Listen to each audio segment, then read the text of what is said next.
बंदी छोड़ सतगुरु रामपाल जी परमेश्वर जी की जय हो। परमपिता परमात्मा सारी सृष्टि के रचनहार, कुल मालिक, असंख्य ब्रह्मांडों के स्वामी, जगत गुरु, तीनों लोकों में प्रवेश करके सबका भरण पोषण करने वाले राजाधिराज, आत्माधार, नाथों के नाथ, देवों के देव महादेव, सर्वेश्वर महेश्वर, मृत्युंजय, अजरो अमर, आदि अनादि सनातनी प्रभु, जगत पिता जगदीश्वर, श्री श्री 1008 की उपाधि के वास्तविक अधिकारी, अकाल मूरत शब्द स्वरूपी राम वासुदेव, सर्वगतम ब्रह्म, परम पूज्य, प्रथम पूज्य, परम संत, परम पुरुष, परम धनी, परम दयालु, सत्य कबीर, हक्का कबीर, अल्लाहु अकबर, बाखबर, अल्लाह ताला, जगत के तारणहार, जगत के मुक्तिदाता, जगत के जगन्नाथ, हारे के सहारे, हिंदुओं के राम, मुसलमानों के अल्लाह, सिखों के वाहिगुरु, ईसाइयों के मसीह, दया के सागर दया निधि, करुणा के सागर करुणा निधि, स्वयंभू परिभू, संकट मोचन, कष्ट हरण, मंगल करण, दुख भंजन, अविगत कबीर, निर्विकार निर्विषम परमात्मा, अलय अलेख सतगुरु, आदि अनादि सतगुरु, असली मर्यादा पुरुषोत्तम, असली राम, असली कृष्ण, असली घनश्याम, असली मुरारी, राजाओं के राजा, महाराजाओं के महाराजा, शहनशाहों के शहनशाह, सम्राटों के सम्राट, भगवानों के भगवान, अल्लाहों के अल्लाह, प्रभुओं के प्रभु, मसीहाओं के मसीह, सच्चे वाहि गुरु, बाबाओं के बाबा, पीरों के पीर, सेठों के सेठ, जगत सेठ, सावड़सा सेठ, सर्वगुण संपन्न, अनंत कोटि कलाओं के स्वामी, अनंत कोटि ब्रह्मांडों के नायक, योगियों में महायोगी, ध्यानियों में महाध्यानी, सिद्धों में परम सिद्ध, ज्ञानियों में तत्व ज्ञानी, ब्रह्म ज्ञानी, महाज्ञानी, परम ज्ञानी, सर्वश्रेष्ठ ज्ञानी, विज्ञानी, युवा कबीर, समृद्ध कबीर, असमवात, अमित ओजा, सच्चे रहनुमा, करीम अल्लाह, सुभान अल्लाह, दुनिया के अंतिम पैगंबर, 8 सितंबर 1951 से गांव धनाना, जिला सोनीपत, हरियाणा, भारतवर्ष की पावन भूमि पे प्रकट रियल कल की भगवान श्री नारायण साकार हरि, श्री बाबा साहेब नूर अनंत परमात्मा,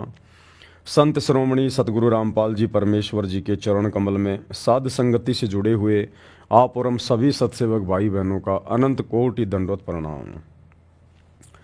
सत्साई भाई और बहनों, दया परमपिता परमेश्वर जी की सारी सृष्टि के सर्जनहार, पालन करता, भरण पोषण करता, एकमात्र आदि अनादि परमेश्वर अल्लाहु कबीर, अल्लाहु अकबर, सतगुरु रामपाल जी परमेश्वर जी, जिनके विशेष आशीर्वाद से, शुभ आशीर्वाद से आप और हम सभी सत्सेवक भाई बहन साथ संगति से जुड़कर अपनी आत्मा के कल्याण हेतु मोक्ष मार्ग को ध्यान में रखते हुए, प्रत्येक मर्यादाओं में रहते हुए, ज्ञान को आधार बनाते हुए निरंतर दृढ़ता के साथ आगे की ओर बढ़ रहे हैं। भाई और बहनों, ये कलयुग की बिचली पीढ़ी है। एक नया भक्ति इतिहास लिखा जा रहा है, रचा जा रहा है। परमेश्वर स्वयं धरती पे प्रकट हैं, शरीर है, सतगुरु रूप में हैं। हम सब की वर्तमान में परीक्षा भी चल रही है और आने वाले समय में भाई और बहनों केवल ये भक्ति चलेगी, भक्ति से संबंधित बातें ही चलेंगी। आप जी देख रहे हैं धीरे धीरे कितना बदलाव ला रहे हैं परमात्मा सोशल मीडिया में। यूट्यूब ने तकरीबन करोड़ों की संख्या में चैनल डिलीट कर दिए हैं, जो फालतू के चैनल लोगों ने खोल खोल के छोड़ रखे हैं। करोड़ों की संख्या में यूट्यूब ने चैनलों को डिलीट कर दिया है और करने में लगा हुआ है। फेसबुक ने भी अभी तक जितने भी लोगों ने लाइव वीडियो चलाए हैं उन सभी वीडियो को फेसबुक 1 महीने का टाइम देके उनको डिलीट कर रहा है। इसी प्रकार ये परमात्मा धीरे धीरे सारी की सारी जो गंदगी जो दुनिया ने सोशल मीडिया पर फैला रखी है काल प्रेरणा से, दुनिया भर के फालतू के वीडियो, फालतू के ड्रामेबाजी, ये सब धीरे धीरे डाटा डिलीट हो जाएगा और बहुत जल्द वो युग परिवर्तन का समय आ रहा है। उसके बाद इस दुनिया में केवल धार्मिक आत्माएं रह जाएंगी, परमात्मा चाहने वाली आत्मा रहेंगी। ना कोई फालतू की वीडियो बनाएगा, ना कोई डालेगा और ना कोई देखेगा। यदि कोई वीडियो डालेगा तो अपने गुरु के सत्संगों के डालेगा या फिर ज्ञान आधार से गुरु के सत्संगों के ऊपर वीडियो बनाए जाएंगे, जैसे वर्तमान में साध संगति के वीडियो बन रहे हैं। तो इसी प्रकार की वीडियो लोग देखेंगे और ये माहौल पूरी पृथ्वी का इस प्रकार से चेंज होगा। तो वर्तमान में ये जितने भी यूट्यूबर लोग, जितने भी राजनेता लोग, जितने भी लोग जो फालतू की वीडियो डाल रहे हैं अपनी रोजी रोटी के लिए, मान बढ़ाई के लिए, पब्लिसिटी के लिए, 2 पैसे कमाने के लिए, ये सारे वीडियो आने वाले समय में किसी के किसी काम के नहीं रहेंगे, किसी काम के नहीं है। जो दुनिया दिन रात वीडियो बनाने में लगी हुई है, डाल रही है, अश्लीलता भर रखी है पूरी, चाहे कोई कितने बड़े बड़े कोई बिजनेसमैन है, कोई कितना बड़ा उद्योगपति है, वीडियो बना बना के डाल रहे हैं, दुनिया को बिजनेस सिखा रहे हैं, पैसे कमाने की कला सिखा रहे हैं। राजनेता दिन रात राजनीति में सड़ रहे हैं। छोटे मोटे जो ये संगठन है, सामाजिक संगठन, धार्मिक संगठन, ये अपने अपने वजूद की लड़ाई लड़ रहे हैं फालतू की, पता नहीं बिना ज्ञान के। तो आने वाले समय में इनके किसी के भी वीडियो बिल्कुल काम नहीं आएंगे और दुनिया ना इनको देखेगी और धीरे धीरे यूट्यूब इनको पीछे डाल देगी, ये डिलीट हो जाएंगे। इस भक्ति इतिहास में आने वाले समय में 1000 साल तक, जब तक ये विज्ञान चलेगी, तब तक केवल सतगुरु रामपाल जी के सत्संग चलेंगे सोशल मीडिया पर, और पीछे पीछे साध संगति की वीडियो चलेंगे। आज ये बातें भले आपको मजाक लगें, लेकिन आने वाले समय में सोशल मीडिया पर केवल सतगुरु रामपाल जी के सत्संग और इस सतगुरु के छोटे से सेवक इस कुत्ते पवन दास के माध्यम से गुरु महिमा के जो वीडियो बनाए जा रहे हैं, या अन्य भगत भाई बहन जो वीडियो बना रहे हैं, या आने वाले समय में जो बनाएंगे, केवल वही वीडियो चलेंगे भक्ति से संबंधित है। और केवल इसी भक्ति से संबंधित है, अन्य किसी भक्ति से संबंधित वीडियो कोई नहीं देखेगा। कोई मुसलमान धर्म का मुल्ला मौलवी बना रहा है, अन्य कोई फॉलोवर बना रहा है, कोई हिंदू धर्म वाले बना रहे हैं, जैन धर्म वाले बना रहे हैं, सिख धर्म वाले बना रहे हैं, अन्य कोई राधा स्वामी पंथ वाले, फला फला। ये आने वाले 4 से 5 साल में सबका ये किला ढह जाएगा। ये जितने भी बड़े बड़े पंथ और संत बन के बैठे हैं ना, ये सब मिट्टी में मिल जाएंगे। गुरुदेव के वचन परम सत्य हैं, अटल है। गुरुदेव ने अपने वचनों में कह रखा कि बच्चों, आने वाले समय में ये दुनिया भर के जितने भी धर्म हैं, ये सब मिलकर केवल मानव धर्म में सम्मिलित हो जाएंगे। जो सतगुरु रामपाल जी भगवान का धर्म है, मानव धर्म, एक ही धर्म है, दुनिया का एक ही रहेगा। पहले भी यही था।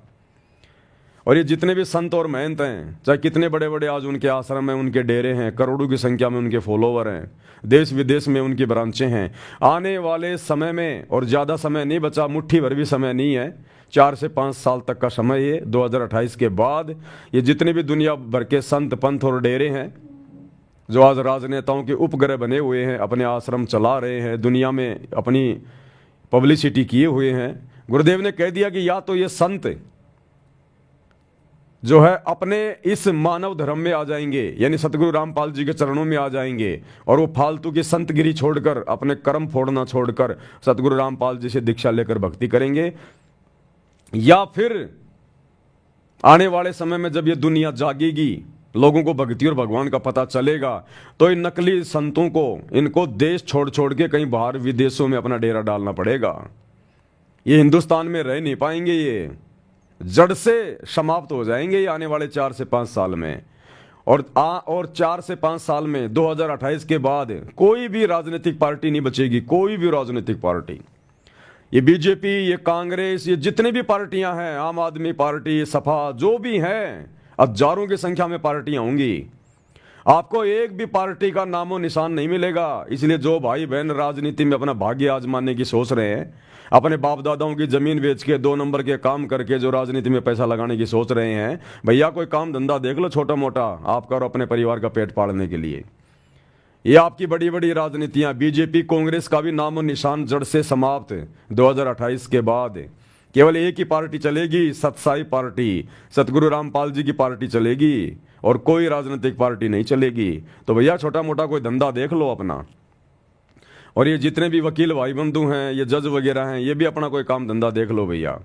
2028 के बाद कोई मुकदमा तुम्हारे हाथ में नहीं आने वाला है, कोई जजों की जरूरत नहीं पड़ेगी, कोई क्राइम कोई करेगा ही नहीं, अपराध कोई करेगा ही नहीं, सब डरेंगे भगवान से।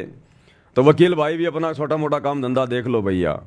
अब ये झूठ बोल के, 2 के 4 करके, झूठे सबूत पेश करके जो तुम दुनिया को ठग रहे हो, लूट रहे हो ना, ये धंधा तुम्हारा अब जाने वाला है याद से। तो भैया अपना नेक नीति ईमानदारी से कमाने का कोई जुगाड़ देख लो। आने वाले समय में केवल सतगुरु रामपाल जी परमेश्वर जी का ज्ञान, इनकी भक्ति और नेक नीति ईमानदारी से आदमी खाएगा, पिएगा, अपनी भक्ति करेगा और मोक्ष प्राप्त करेगा। ये दुनिया भर के फालतू के काम धंधे सब बंद हो जाएंगे। ये बड़ी बड़ी फैक्ट्रियां जो दिन रात इनमें लेबर काम कर रही है, दुनिया की भौतिक वस्तुओं की, दुनिया की भौतिक वस्तुओं की इच्छा पूर्ति के लिए, सब बंद हो जाएंगी। केवल लिमिटेड कंपनियां रहेंगी, लिमिटेड यानी बहुत ही थोड़ी संख्या में। गांव गांव में लघु उद्योग शुरू हो जाएंगे, कुटीर उद्योग शुरू हो जाएंगे, छोटे छोटे काम धंधे वापस शुरू हो जाएंगे। जैसे पहले गांव में कुम्हार मटके बनाया करता था, इसी प्रकार से वापस वो मटकों का समय आएगा। लोहार काम किया करता था। इसी प्रकार से वही समय आएगा वापस, साग सब्जियां उगाना, छोटा मोटा अपना धंधा करना। किसी की ये रुचि नहीं रहेगी मैं पढ़ा लिखा के मेरे बेटे को इंजीनियर बनाऊं, जज बनाऊं, डॉक्टर बनाऊं, कोई कुछ नहीं। सबकी इच्छा समाप्त हो जाएगी। सबको हकीकत का पता चल जाएगा कि भैया परमात्मा धरती पे आया हुआ, भक्ति करने के लिए मनुष्य जन्म मिला है। ये बन बन के डॉक्टर, जज, वकील अपने कर्म फोड़ेंगे, दुनिया के कर्म फोड़ेंगे, कोई फायदा नहीं है। बच्चों को 8वीं 10वीं पढ़ाओ, गुरुजी का तीनों समय की आरती कर लें, सत्संग सुन लें, छोटा मोटा अपना लिखा पढ़ी कर लें। इससे ज़्यादा ना अपने बच्चों को कोई पढ़ाएगा और ना कोई पढ़ेगा, और ना नौकरी के लिए कोई पढ़ेगा, ना अपने बच्चों को पढ़ाएगा आने वाले समय में, जब सबको हकीकत का पता चलेगा, भक्ति का पता चलेगा। तो छोटे छोटे काम धंधे, वही अपनी खेती बाड़ी, वही अपना पशुधन वापस शुरू हो जाएगा। और बहुत सीमित, बिल्कुल आज जिस व्यक्ति का महीने का खर्चा 20,000 का है, 2028 के बाद में 2,000 रुपये में पूरा परिवार आराम से रहा करेगा। कोई भागदौड़ नहीं होगी, बैल और गधे की तरह कमाने की जरूरत नहीं होगी। ज़्यादा समय जो आज धन इकट्ठा करने में, 2 पैसे कमाने में, दुनिया में दिखावा करने में, बड़ा मकान बनाने में, बड़ी गाड़ी लाने में, बड़ा बिजनेस सेट करने में, बच्चे को विदेश भेजने में, जो दुनिया बैल और गधे की तरह कमा रही है, अपने कर्म फोड़ रही है, आने वाले समय में ये सब झंझट समाप्त हो जाएंगे। सब बैठ के भक्ति करेंगे भगवान की। विदेशों के लोग भी हिंदुस्तान में आके सेट हो जाएंगे। हिंदुस्तान में आके, जैसे हजारों साल पहले विदेश के लोग नालंदा विश्वविद्यालय में आके अपनी पढ़ाई किया करते थे, इसी प्रकार अब विदेश के लोग भारत में आके सेट हो जाएंगे, अपनी भक्ति करेंगे और मोक्ष करवाएंगे अब वो। और भारत विश्व गुरु बनेगा, विश्व गुरु। ये सतगुरु रामपाल जी परमेश्वर बनाएंगे विश्व गुरु, और किसी की औकात नहीं है विश्व गुरु बनाने की। इन राजनेताओं ने तो बना दिया विश्व गुरु, देश को गृह युद्ध के मुहाने पे लाके छोड़ दिया। इन बड़े बड़े नेताओं ने तो बना दिया जो है मतलब विश्व गुरु। आज पूरी दुनिया बारूद के ढेर पे बैठी है, कब ये बम फट जाए कोई भरोसा नहीं है। इस विज्ञान ने तो केवल विनाश का सामान तैयार किया, विनाश का। दुनिया को ये विज्ञान, ये पतन की ओर लेके गई है। अब इस विज्ञान का भी सदुपयोग होगा। ये वैज्ञानिक उपकरण, ये TV, internet, mobile, radio, satellite, हवाई जहाज, ये परमात्मा ने भक्ति के लिए बनवाई थी, भक्ति में सहयोग के लिए। काल ने फिलहाल इसका दुरुपयोग कर लिया। अब ये सब समाप्त कर दी जाएगी एक बार। जितनी आवश्यक होगी उतनी विज्ञान रखी जाएगी, फालतू की नहीं रखी जाएगी। और ये गाड़ी घोड़े वगैरह, ये एरोप्लेन, ये सब परमात्मा के सत्संगों में आने जाने के लिए काम आएंगे। मोबाइल, इसमें परमात्मा के सत्संग सुनेंगे, भगत भाई बहनों से बात करेंगे, भगवान की चर्चा करेंगे, सत्संगों की जानकारी देंगे, एक दूसरे की शंका समाधान होगी। और ये टीवी वगैरह केवल गुरुदेव के सत्संग चलेंगे आने वाले समय में, बाकी सब बंद। ये नकली साधु संत महात्मा सबके प्रवचन बंद, स्टॉप, कोई सुनेगा ही नहीं। ऐसे लगेगा जैसे कोई गधा रंभा रहा है, कोई गधा।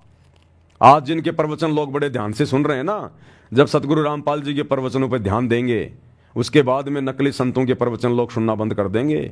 ये जितने भी टीवी चैनल हैं जो आज सारा दिन राजनेताओं को अपने स्टूडियो में बैठा के मुर्गे की तरह उनकी डिबेट करवाते हैं, उनको लड़ाते हैं, उनको आपस में कोई किसी के मतलब की बातें नहीं, कुछ नहीं, आपस में लड़ना झगड़ना, तू मेरी मेरी वो करना, ये सब बंद हो जाएगा।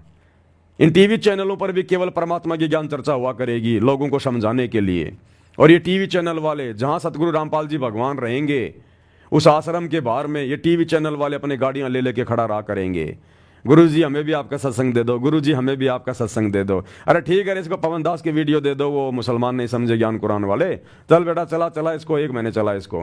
हाँ तू, अरे तेरे को वो जीने गिरा के दे दो, इसको जीने गिरा के दे दो, चला। ये होगा आने वाले समय में इस प्रकार से। अभी दुनिया को कुछ नहीं पता, क्योंकि आध्यात्मिक जीवन में क्या परिवर्तन होगा ये राजनेता नहीं जानते, राजनेता नहीं बता सकते। आने वाले समय में इस दुनिया में क्या होगा ये राजनेता नहीं जानते, राजनेता नहीं बता सकते, नकली साधु संत नहीं बता सकते। ये केवल सच्चे परमात्मा को पता है, या सच्चे परमात्मा के जो सच्चे भगत होते हैं उनको ज्ञान आधार से परमात्मा प्रेरणा करता है, फिर वो भगत ये बातें बताते हैं। बाकी पूरी दुनिया तो काल की गोद में सो रही है, उनको पता ही नहीं एक सेकंड बाद में क्या हो जाएगा, तो ये नहीं बता सकते। इसीलिए तो काल सबकी आंखें बंद रखता है, इसीलिए तो काल ने सबकी आंखें बंद कर रखी है। कुछ नहीं होगा, ऐसे खाएंगे पिएंगे मौज करेंगे, दुनिया ऐसे चलती आई ऐसे चलती रहेगी। अब दाने दाने के लिए रहोगे, दाने दाने के लिए। दाने दाने के लिए जो आज बकवाद कर रहे हैं, इस परमात्मा सतगुरु रामपाल जी भगवान के द्वारा मनुष्यों को सद्बुद्धि दे के जो ये वैज्ञानिक चीज़ें बनवाई गई हैं, ये गाड़ी घोड़े इंटरनेट रेडियो टीवी मोबाइल हवाई जहाज, जो लोग आज इनका दुरुपयोग कर रहे हैं फालतू में घूमने में फिरने में, दुनिया भर की रैलियों में, राजनीति में, कल को इन लोगों को घरों में बैठना पड़ेगा, इनके गाड़ियों में जर लगेगी, डीजल के पैसे नहीं होंगे इनके पास में, दाने दाने के लिए रोएंगे ये लोग। वो समय आएगा, फिर ये भीख मांगेंगे सतगुरु रामपाल जी भगवान से, हे भगवान हमें बचा लो, हे भगवान हमें बचा लो। फिर ये गाड़ी घोड़े, फिर ये प्रॉपर्टी के कामों में कोई यूज नहीं लेगा। चलो जी आपको मैं मेरा प्लॉट दिखा के लाता हूँ, ये करता हूँ, अजी वहाँ पर बहुत अच्छी सोसाइटी है, लोग ये कहेंगे चलो जी आज वहाँ सत्संग है, बहुत अच्छी ज्ञान चर्चा होगी, वहाँ चलेंगे आज। तो इन वैज्ञानिक उपकरणों का अब सदुपयोग होगा, ये परमात्मा सतगुरु रामपाल जी भगवान करवाएगा। तो भैया दुनिया वाले समझे ना समझे, दुनिया तो अपनी कमर तोड़वा के समझती है हमेशा, लेकिन जो भगत भाई बहन है वो दृढ़ हो जाएं और अपने गुरुदेव भगवान की भक्ति में दृढ़ हो जाएं और मर्यादाओं के लिए दृढ़ हो जाएं। ये आने वाले समय युग परिवर्तन का समय है, और जब जब युग परिवर्तन होता है, जब दो युगों की टक्कर होती है तो भयंकर महाविनाश होती है, भयंकर महाविनाश। और ये महाविनाश के मुहाने पे पूरी दुनिया खड़ी है। 2025 चल रही है, धीरे धीरे परिस्थितियां आपके सामने उत्पन्न हो रही है, किस प्रकार से भारत देश में गृह युद्ध की स्थिति बन रही है। और नास्ट्रेडमस ने भविष्यवाणी कर रखी है मेरे भाई, भारत देश के 16 से ज्यादा राज्यों में राष्ट्रपति शासन लागू हो जाएगा 2028 से पहले पहले। तो सोचो, भारत तो सबसे ज्यादा शांति प्रिय देश है, जब भारत की स्थिति ये होने वाली है तो बाकी देशों का क्या होगा, विदेशों का क्या होगा। भविष्य मालिका के अनुसार इस युग परिवर्तन के बाद में पूरे विश्व की पॉपुलेशन केवल 64 करोड़ रह जाएगी, 64 करोड़। जहां आज पूरे विश्व की जनसंख्या 8 अरब है, 800 करोड़, केवल 64 करोड़ पूरी दुनिया की आबादी रहेगी। उसमें आधी आबादी 34-35 करोड़ केवल भारत की रहेगी। और भाइयों और बहनों, ये होगा, इसमें कोई संशय नहीं है, क्योंकि भगवान जोर जबरदस्ती करेगा नहीं। कबीर परमेश्वर का काल के साथ एग्रीमेंट है, जबरदस्ती भगवान किसी को भक्ति पे लगाएगा नहीं, और अपने आप ये दुनिया भक्ति पे लग नहीं रही। भगवान ने भी अंत में हार मान के कि ठीक है भैया 20 साल तक मैंने खूब ज्ञान दे लिया, जिसने समझना होगा समझने लेगा, अब मैं जाता हूं, आराम से आराम करूंगा। परमात्मा जाके हिसार जेल में बैठ गए कि अब काल इनकी कमर तोड़ेगा, तब इनको भगवान की याद आएगी। तो ज्ञान से दुनिया नहीं समझ रही है, ज्ञान से जिन्होंने समझना था वो समझ चुके हैं। सन 1994 से 2014 तक सतगुरु रामपाल जी ने ज्ञान देकर समझाया। 20 साल कम नहीं होती है, 20 साल तक अगर आप गधे को भी गीता पढ़ाओ वो भी बैकुंठ जाने को तैयार हो जाए। ये कलयुगी इंसान नहीं समझ पा रहा। तो भगवान ने भी अंत में जेल में जाके बैठना ही अपना उचित समझा कि ठीक है भैया, अब जैसे जिनके भाग्य, जैसे जिनके कर्म, जब ये कर्मों के ये लठ पड़ेंगे अपने आप सीधे हो जाएंगे। तो दुनिया ज्ञान से नहीं मानी, अब दुनिया मानेगी काल की मार से। तो अब युग परिवर्तन का दौर शुरू हो चुका है। बहुत सारे भविष्यवक्ता बता रहे हैं, ज्योतिष वगैरह बता रहे हैं, ये 29 मार्च के बाद में क्या 9-10 घरों की क्या युक्ति फुक्ति बन रही है, ये जाने, हम तो जानते नहीं। लेकिन जो भी है, हम तो हमारे गुरुदेव भगवान के अनुसार बोलते हैं। हमें जो महसूस होता है, जो आगे क्या समय आने वाला है, भगवान धरती पे है और दुनिया भगवान के साथ में बेअदबी कर रही है। 10 साल से भगवान को जेल में बैठा रखा है, तो दुनिया ने तो अपने पैर पे वैसे मार ली कुल्हाड़ी। तो दुनिया के साथ तो वो बनेगी जो आज से पहले नहीं बनी। तब कहीं जाकर दुनिया सतगुरु रामपाल जी को परमात्मा के रूप में स्वीकार करेगी, उनके चरणों में नाक रगड़ेगी। ऐसे कोई भगवान मानने वाला नहीं है यहाँ पर। लातों के भूत कभी बातों से नहीं मानते। तो अब इस दुनिया को लात पड़ेगी काल की, शैतान की, तब मानेगी ये दुनिया। तो सौभाग्य है आप और हम सभी आत्माओं का, जो समय रहते गुरुदेव भगवान ने हमारी बुद्धि ऑन कर दी और हमारे कोई पिछले कोई संस्कार, कोई भक्ति के ऐसे संस्कार जिससे हमें ये सारी बातें समझ में आ गई और हमने समस्त बुराइयों से, विषय विकारों से मुंह मोड़ लिया और गुरुदेव भगवान के सत भक्ति को अपना लिया। यही सत भक्ति आने वाले युग परिवर्तन के समय में एकमात्र भक्तों के बचाव का कारण बनेगी। तो आप और हमारा परम सौभाग्य, हम इसी प्रकार मर्यादा में रह के गुरुदेव भगवान की भक्ति में लगे रहें और सौ शुक्रिया अदा अपने गुरुदेव भगवान का हम करते रहें कि परमेश्वर आपने हमें अपनी पनाह में लिया, अपनी शरण में लिया, अपने चरणों में लिया। ये परमेश्वर इसी प्रकार हमारे ऊपर रजा बना के रखिए और हमें निरंतर भक्ति मार्ग पर आगे की ओर बढ़ाइएगा। तो भाई और बहनों, विशेष संदेश जो विशेष आत्माओं के लिए हिसार जेल से गुरुदेव भगवान भेज रहे हैं, उन विशेष संदेशों के ऊपर चर्चा चल रही है। इसी कड़ी में आज विशेष संदेश नंबर 13 का पार्ट नंबर 3 है।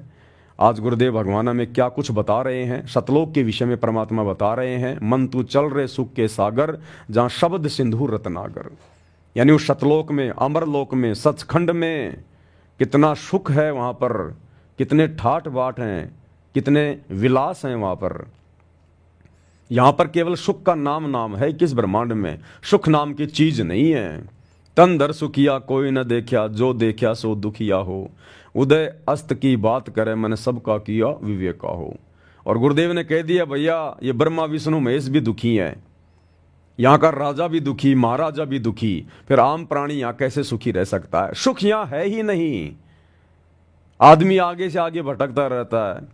आज कोई पैदल चल रहा है, दूसरा साइकिल पर चल रहा है, उसको देखकर सोचता है साइकिल आ जाए तो मेरा काम बहुत आसान हो जाए, मुझे काम पर मजदूरी में आने जाने में आसानी होगी। उसकी इच्छा बन जाती है कि साइकिल आ गई तो सुख हो जाएगा। जैसे तैसे करके वो साइकिल ले आया, फिर सोचता है यार मोटरसाइकिल हो जाए तो बहुत अच्छा हो जाए, साइकिल में थोड़ा टाइम भी लगता है, पसीने भी आते हैं, मेहनत भी करनी पड़ती है।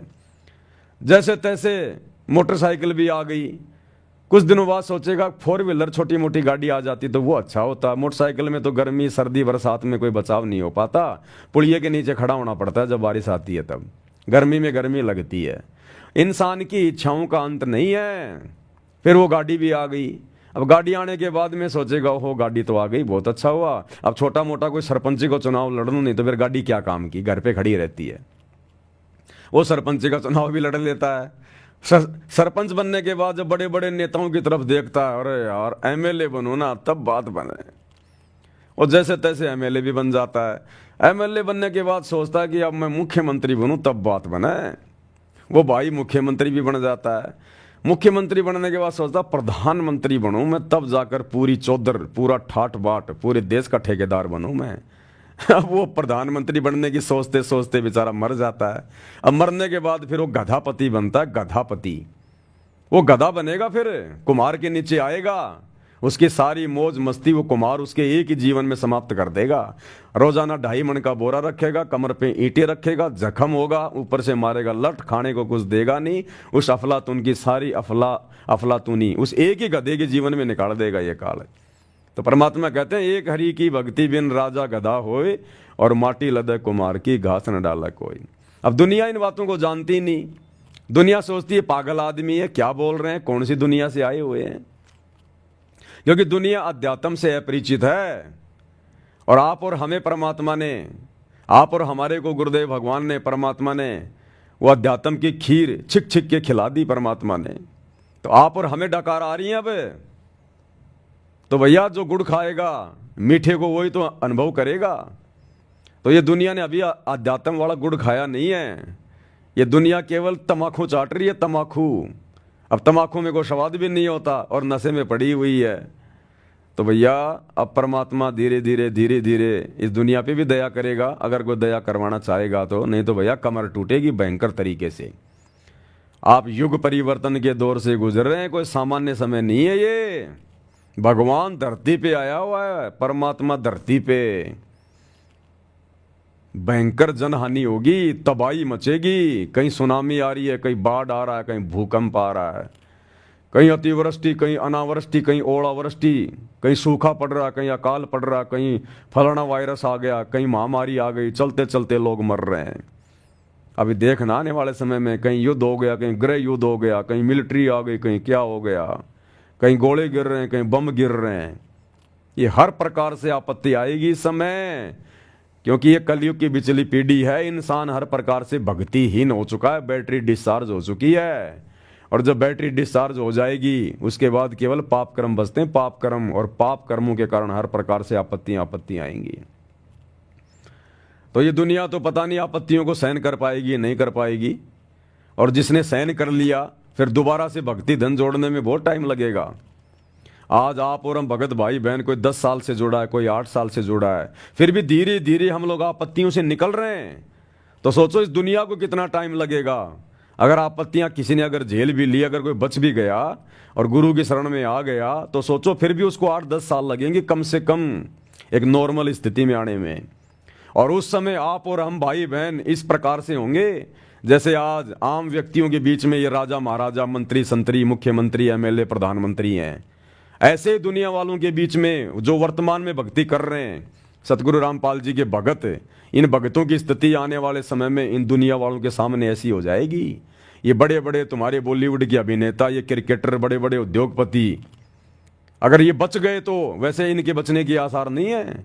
ये जितने भी बड़े बड़े चेहरे जो आज दिखाई दे रहे हैं ना, जिन्होंने दुनिया की ऐसी तैसी कर दी, दुनिया को जिन्होंने बिगाड़ के रख दिया, अश्लीलता के रंग में रंग दिया जिन्होंने, इनके तो बहुत ज्यादा माड़े भाग हैं। इनका बचना तो बहुत ज्यादा मुश्किल है, क्योंकि ये बच भी गए तो भक्ति नहीं कर पाएंगे, इनके अंदर से वो मान बढ़ाई की बू नहीं निकलेगी। तो ये तो जाएंगे इस महाविनाश के जो है इसमें मतलब दौर में। तो आने वाले समय में फिर ये बाकी दुनिया क्या करेगी, अध्यात्म का किसी को पता नहीं।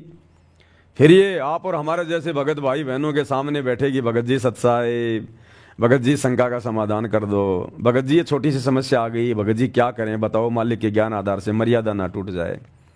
जो आज अपने आप के अंदर बड़े बड़े राजा महाराजा बन के बैठे हैं ना, दुनिया के लोग जिनके दर्शन करने के लिए उनके घरों के आगे लाइन बना के जो खड़े रहते हैं, वो लोग कल को फोन किया करेंगे आप और हमें, भगत जी सत्साई, भगत जी थोड़ी सी मजबूरी आ गई, एक छोटी सी शंका समाधान कर दो। तो कहने का मतलब भाई और बहनों, ये दुनिया की चक्काचौंध को देख के हमने विचलित नहीं होना है।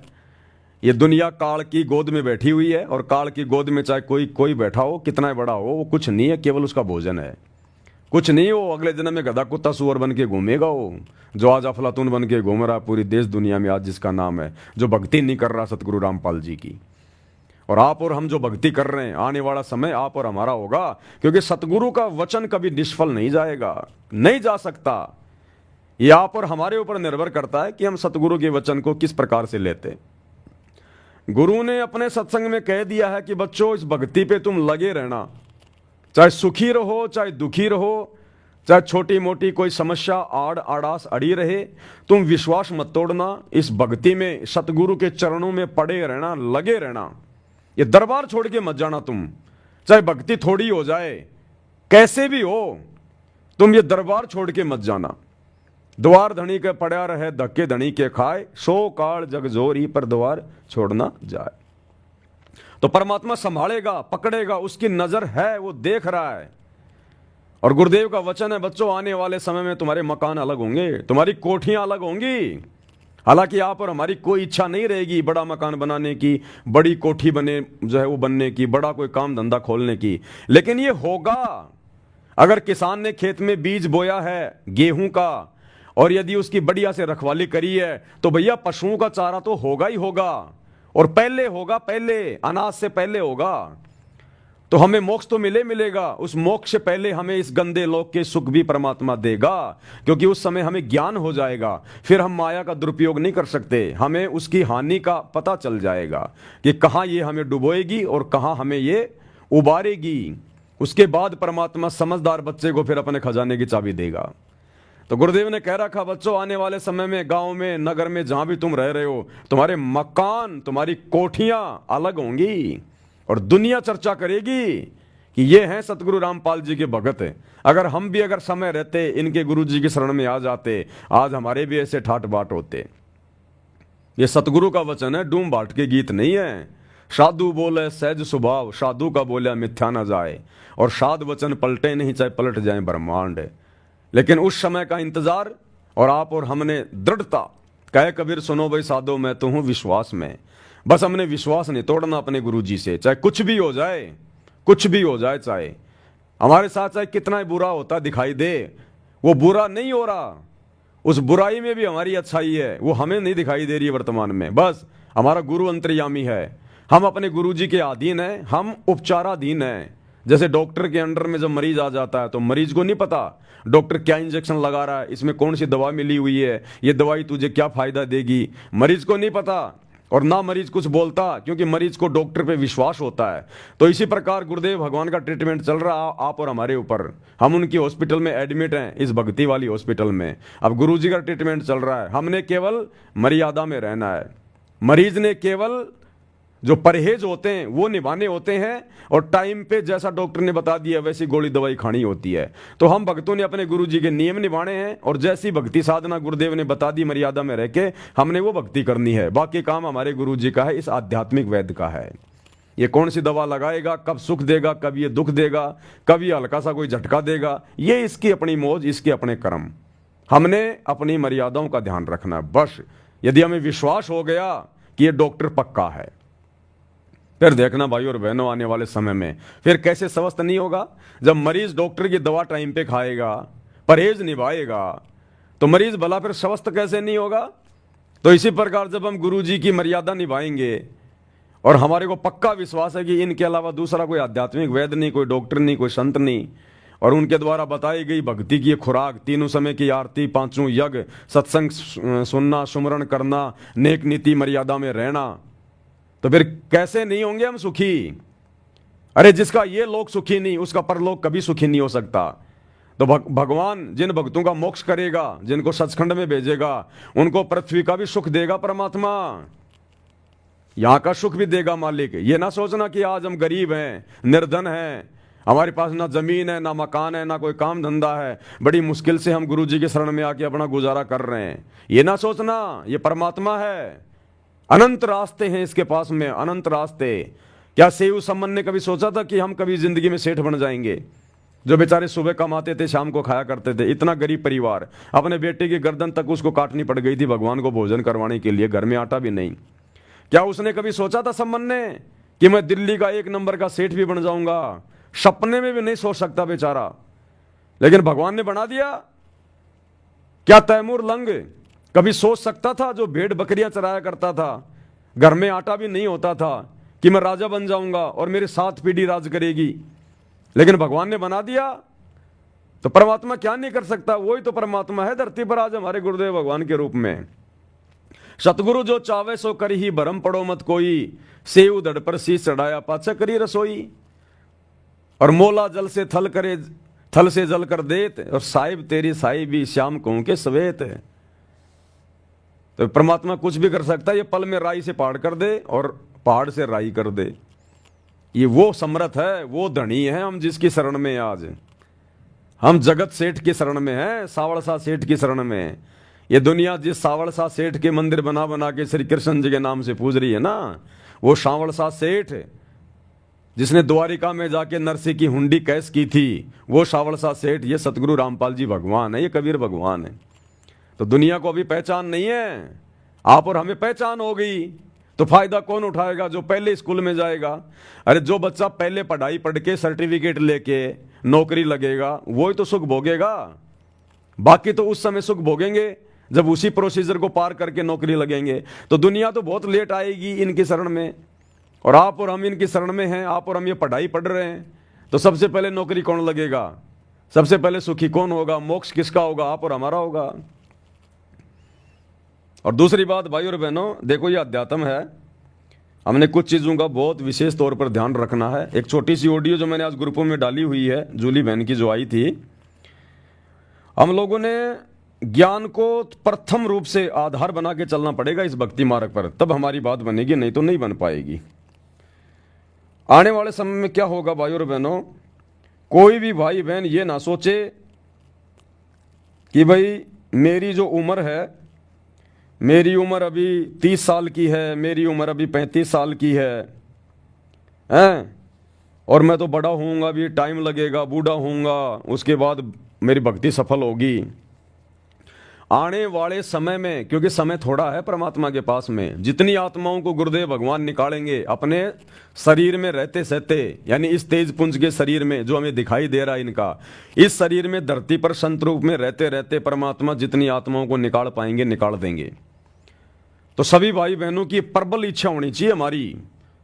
ये तो हमने कभी सौपन में भी नहीं सोचना, चाहे आप कैसी भक्ति कर रहे हैं, कितनी मर्यादा में कुछ भी हैं आप, लेकिन ये आपने जिंदगी में नहीं सोचना, चाहे आपकी 70 साल की उम्र हो रही है, 80 साल की उम्र हो रही है, हमने ये नहीं सोचना कि भगवान इस जन्म में नहीं तो अगले जन्म में तो पार हो ही जाऊंगा। ये सबसे बड़ी गलती होगी हमारी, सबसे बड़ी गलती। इसका मतलब हम अपने गुरु जी पर विश्वास नहीं कर रहे। अरे सतगुरु जो चाहे सो कर दे, अगर भक्ति की इच्छा होगी भगवान उम्र बढ़ा देगा। रामानंद की, पंडित रामानंद जी की 650 साल पहले परमात्मा ने उम्र बढ़ा दी थी, उसको चिंता हो गई थी। जब वो 124 साल का था, 104 साल का या वो कितना था, तब उसको परमात्मा मिले 5 साल की उम्र में। उसको फिर टेंशन हो गई कि जो भक्ति में कर रहा था ये तो 2 आने की भी नहीं, अब मेरी उम्र बची नहीं तो मेरा मोक्ष कैसे होगा। तो उसकी चिंता को देखकर भगवान ने 150 साल की उम्र दी उसको, पंडित रामानंद जी को, कि तेरे भाग्य में उम्र नहीं है, तेरी मौत तो उसी दिन होनी थी जिस दिन सिकंदर लोदी ने तेरी गर्दन काट दी थी, वो तेरा लास्ट दिन था। अब आगे का जीवन मैं दे रहा हूं तेरे को भक्ति के लिए। तो परमात्मा ने 150 साल की उम्र दे दी उसको। तो वर्तमान में कोई भाई बहन अगर 80 साल का भी हो रहा है ना, तो ये मत सोचना कि इस जन्म में नहीं तो अगले जन्म में तो पार हो ही जाऊंगा। ये अगला जन्म हमारी डिक्शनरी से हटा देना चाहिए हमने, ये दिमाग में नहीं आना चाहिए। अगला जन्म नहीं, बिल्कुल नहीं। वो भगवान की मौज है, वो गुरु की मौज है, अगला जन्म दे ना दे, लेकिन हमने नहीं सोचना बिल्कुल भी। और दूसरी बात, भले आपकी 30 साल की उम्र है, चाहे 40 साल की उम्र है, चाहे आपकी 50 साल की उम्र है, हमने सुबह उठते ही सबसे पहले भगवान से यह अरदास करनी है, परमात्मा पीछा छुड़ाओ। अगर आज भी आप सतलोक के लिए अगर मुझे लेकर जाना चाहोगे ना गुरुदेव, यदि आप आज और अभी इसी समय अगर आप मेरे सामने प्रकट होकर कहो बच्चों चलो बैठो विमान में, ए गुरुदेव मैं उसी समय आपके साथ चलने को तैयार हूं। हमने इस कदर तैयार रहना इस संसार से पीछा छुड़वा के कि भगवान जब तक हूं तब तक तेरी नौकरी कर रहा हूं, तेरे बच्चों का पेट भर रहा हूं, तब तक मैं अपनी जिम्मेदारियां निभा रहा हूं, काम धंधा कर रहा हूं। बाकी मेरी इस गंदे लोक में रुकने की, रहने की, जीने की कोई इच्छा नहीं है। हमने इस कदर अब तैयार हो जाना चाहिए इस गंदे लोक के दुखों को देख के, भगवान के मिशन को समझ के। रोज हमने ये सोचना है कि बस आज मेरा अंतिम दिन, आज मेरा अंतिम दिन। ये प्लानिंग मत बनाओ, भक्तों के मन में ये प्लानिंग नहीं होनी चाहिए कि 2 साल बाद एक मकान बनाऊंगा। ये प्लानिंग नहीं होनी चाहिए भगत के मन में। क्या पता भगवान आपको 1 महीने के बाद सतलोक ले जाने की सोच रहा है और तुम उधर 2 साल बाद में मकान बनाने की सोच रहे हो। तो भैया काल के साथ एग्रीमेंट है, भगवान जबरदस्ती नहीं करेगा। भगवान 1 महीने की आपकी टिकट को कैंसिल कर देगा कि देखते हैं भैया अभी तो हमारा भगत ही 2 साल की सोच रहा है, अभी तो हमारा भगत ही ये सोच रहा है कि 2 साल बाद जाऊंगा। तो जब तक ये तैयार नहीं होगा मैं कैसे लेके जाऊंगा। क्या कहते हैं गुरुदेव बार बार कि बच्चों तुम अपनी इच्छा से आए थे, अपनी इच्छा से जाओगे, मैं जबरदस्ती नहीं करूंगा। ना मैंने सतलोक में जबरदस्ती करी कि तुम काल के साथ जाओ, तुम्हारी इच्छा बनी तो तुम इसके साथ आ गए, मैंने भेज दिया। अब ना मैं यहां जबरदस्ती करूंगा कि चलो सतलोक, चलो सतलोक, ना तुम्हारा हाथ पकड़ के ले जाऊंगा। जब तुम खुद अपनी इच्छा से सतलोक जाने के लिए तैयार होगे उस दिन लेके जाऊंगा। तो ये आप और हमारी इच्छा पे निर्भर है भाई और बहनों। इतना ज्ञान देने के बाद में आप और हमारी इच्छा के ऊपर है ये। तो हमने ये मन में प्लानिंग नहीं करनी यदि हम भगत हैं तो, और अगर हमें ज्ञान समझ में आ गया और मोक्ष चाहते हैं तो, कि 2 साल बाद में वहां पर जो मेरा प्लाट खाली पड़ा है ना उसमें एक मकान बनाऊंगा। तो गई तेरी 2 साल तो हो गई तेरी बर्बाद। क्या पता तेरा गुरु तेरे को 2 महीने बाद सतलोक ले जाने की सोच रहा था और नालायक तूने अपने पैर पे मार ली वो कुलाड़ी कि 2 साल बाद तो मैं प्लाट बनाऊंगा। वो प्लाट बनने के बाद फिर सोचेगा 2 साल तो इसमें रहूंगा आराम से, हैं? फिर आने वाले 2 साल में हो जाएगा तेरे पोता, फिर सोचेगा 6-7 साल तो पोता खिलाऊंगा भी, तो यही रह जाएगा फिर। तो भगत ने प्लानिंग नहीं करनी, 2 टाइम की रोटी परमात्मा दे रहा है, बस उसी में संतुष्ट रहना हमें। आपने प्लानिंग नहीं करनी कि मेरे खेत के पास में से रिंग रोड निकल गई, अरे हाईवे बन गया, जमीनों के भाव बढ़ गए, वहां मैं 2 साल बाद में एक ढाबा खोलूंगा, गाड़ियां रुकेंगी, लोग खाना खाएंगे, घर में पैसे आएंगे, गया काम से। प्लानिंग नहीं करनी, किसी चीज की प्लानिंग नहीं करनी हमने। अगर हमने प्लानिंग करनी है तो सतलोक जाने की करनी है कि कब गुरुजी आएंगे, कब गुरुजी आएंगे, मेरे अंदर क्या कमी रह गई जो परमात्मा अभी तक लेने नहीं आ रहे, क्या कमी रह गई मुझे। अपनी कमियों को देखो, अपनी कमजोरियों को देखो, अपनी भक्ति को बढ़ाओ, गुरुजी को प्रसन्न करने के तौर तरीके अपनाओ सतलोक जाने के लिए। और प्रतिदिन हमने ये सोचना कि मैं त्रिकुटी पे खड़ा हूं, त्रिकुटी पे। यदि किसी भाई बहन को यह पता चल जाए कि मैं त्रिकुटी पे खड़ा हूं और आज मेरी फाइनल परीक्षा है और काल हर प्रकार से किसी सुंदर औरत को भेज के, किसी सुंदर युवा जो पुरुष को भेज के, या कोई धन दौलत का लालच देके, या ब्रह्मा विष्णु महेश बनाने का, उनके लोक में कोई देव का कोई पद देने का लालच मुझे दिया जाएगा आज। क्योंकि गुरुजी सत्संग में बताया करते थे कि बच्चों तुम्हारा जो असली खेल है ना वो त्रिकुटी पे शुरू होगा। हमें गुरुदेव बताया करते थे कि बच्चों धरती पे ये काल कुछ नहीं कहेगा, तुम्हें कुछ नहीं कहेगा, ये इस पृथ्वी लोक पर तो जैसा तुम्हारा कर्म है उसी अनुसार तुम्हारे को अच्छा बुरा मिलेगा। ये इस पृथ्वी लोक पर तो जीव को छेड़ता भी नहीं है। इस काल का असली खेल शुरू होता है जब हम त्रिकुटी पर पहुंच जाते हैं, वहां ये अपना दाव खेलेगा। उससे नीचे ये कुछ नहीं कहता ये काल। उससे नीचे तो जैसे तेरे कर्म है वैसा ही तेरे को मिलेगा। तो प्रतिदिन हमने ये सोचना कि आज मैं त्रिकुटी पे खड़ा हूं, मेरा फाइनल डे है आज मेरी परीक्षा का दिन है। और परीक्षा के दिन में, जिस दिन बच्चे की परीक्षा होती है, अगर उसका जीजा भी आ जाए, उसका फूफा भी आ जाए, उसका कोई अच्छे से अच्छा कोई यार दोस्त मित्र कहे कि चल आज घूमने चलते हैं, अरे गाड़ी मेरे पास में, पैसे मेरे पास में हैं, तेरे को पैसे खर्च करने की जरूरत नहीं है, अरे कोई बात नहीं मैं लेके चलता हूं तेरे को फ्री में, चल आज घूमने चलते हैं, वो बच्चा कहीं नहीं जाएगा। उसको पता है कि आज तेरी परीक्षा है, अगर आज तू परीक्षा में नहीं गया, फेल हो गया, तेरा 1 साल बर्बाद होगा। तो भगत को डर होना चाहिए कि आज मैं त्रिकुटी पे खड़ा हूं, मेरा हर दिन ये त्रिकुटी का दिन है, और अगर मैं फेल हो गया मेरा एक जीवन जाएगा, एक जीवन पूरा। तो ये सोचकर, इतना भयभीत होकर हमने अपने हर दिन को त्रिकुटी पे खड़ा हुआ मानकर इस भक्ति मार्ग पे आगे बढ़ना है कि भगवान मेरी कहीं से भी आज मेरी परीक्षा हो सकती है। अगर मैं घर से बाहर निकल गया ना काम धंधे के लिए, कोई भी काम करता आदमी, तो ये सोच के घर से निकलना है कि आज मेरा फाइनल डे है, मैं त्रिकुटी पे खड़ा हूं। और काल किसी न किसी प्रकार से, चाहे किसी से मेरा लड़ाई झगड़ा करवाएगा, मनमुटाव करवाएगा, कोई लड़की आएगी बोलेगी मेरे से फ्रेंडशिप करोगे क्या, मेरे से चैटिंग करोगे क्या, मेरे से शादी करोगे क्या, पता नहीं क्या क्या ड्रामेबाजी, कुछ भी हो सकता है। ये नित्य नियम हमारे को इसीलिए तो पढ़ाया जाता है रोजाना घर से बाहर निकलने से पहले, कि तुम्हारे साथ में कोई लड़ने झगड़ने को भी तैयार होगा काल प्रेरणा से।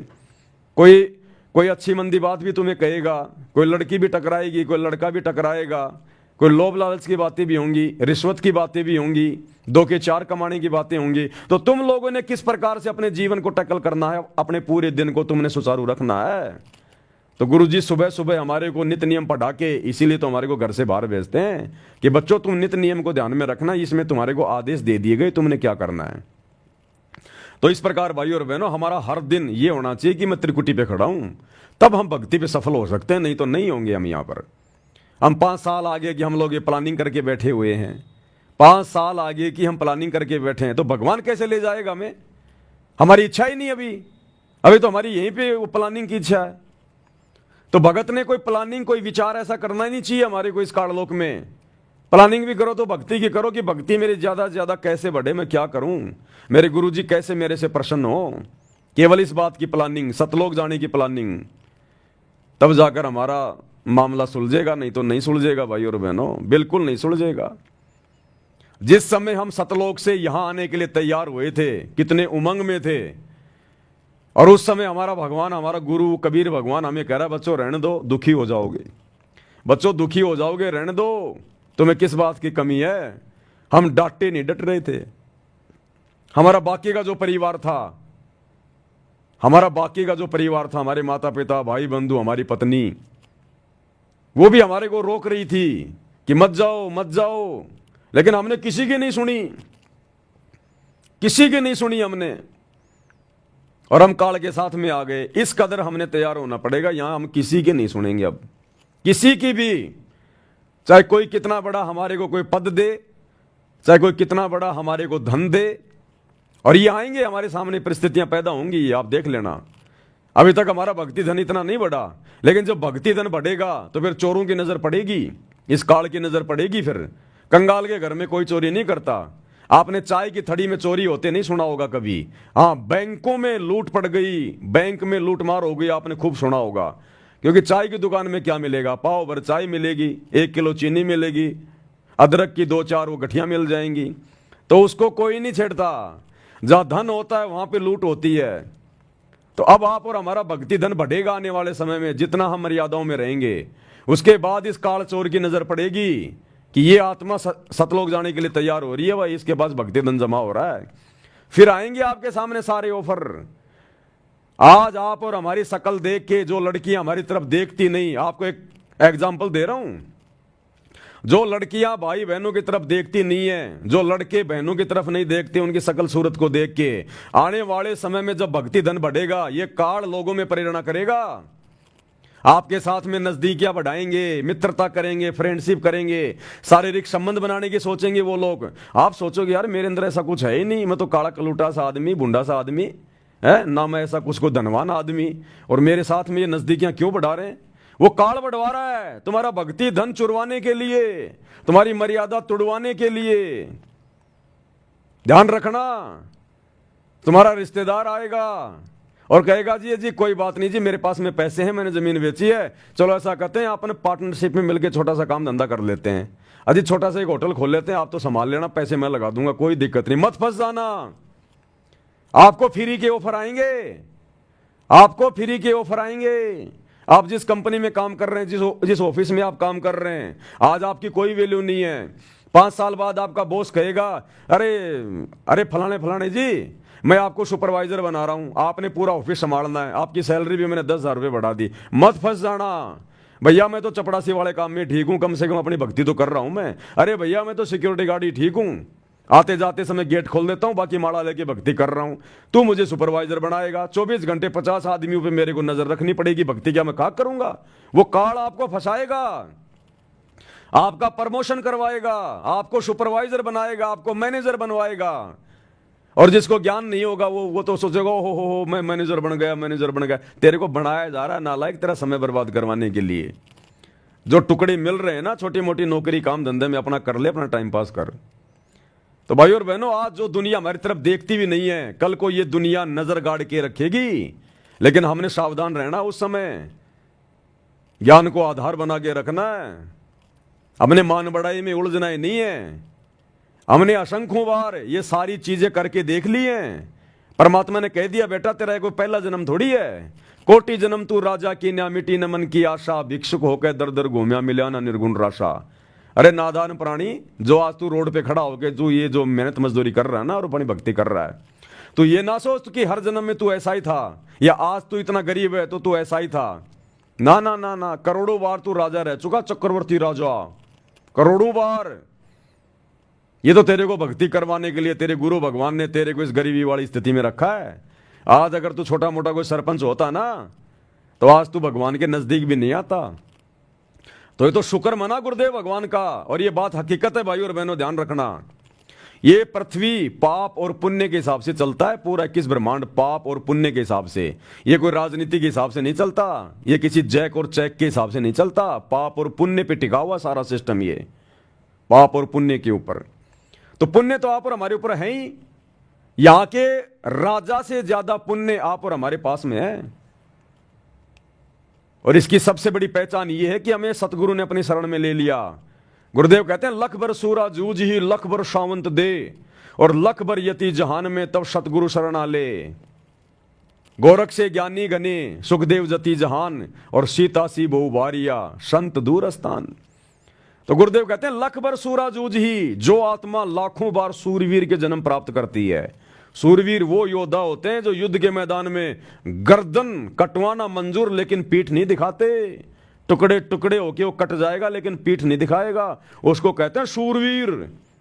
तो गुरुदेव कहते हैं जब एक आत्मा लाखों जन्म ऐसे सूरवीर के भोग लेती है, लख भर सूरा जूझ ही लख भर सावंत दे, लाखों बार आपको सावंत दे प्राप्त हो चुकी है। सावंत दे गुरुदेव ने बताया वो आदमी होता है जिसके दोनों हाथ या एक हाथ अपने घुटने के नीचे से होता है, पैर के घुटने से भी जिसका एक हाथ या फिर दोनों हाथ इतने लंबे होते हैं, वो बहुत ही ज्यादा भक्ति धन से परिपूर्ण आत्मा होती है, आधीन होती है।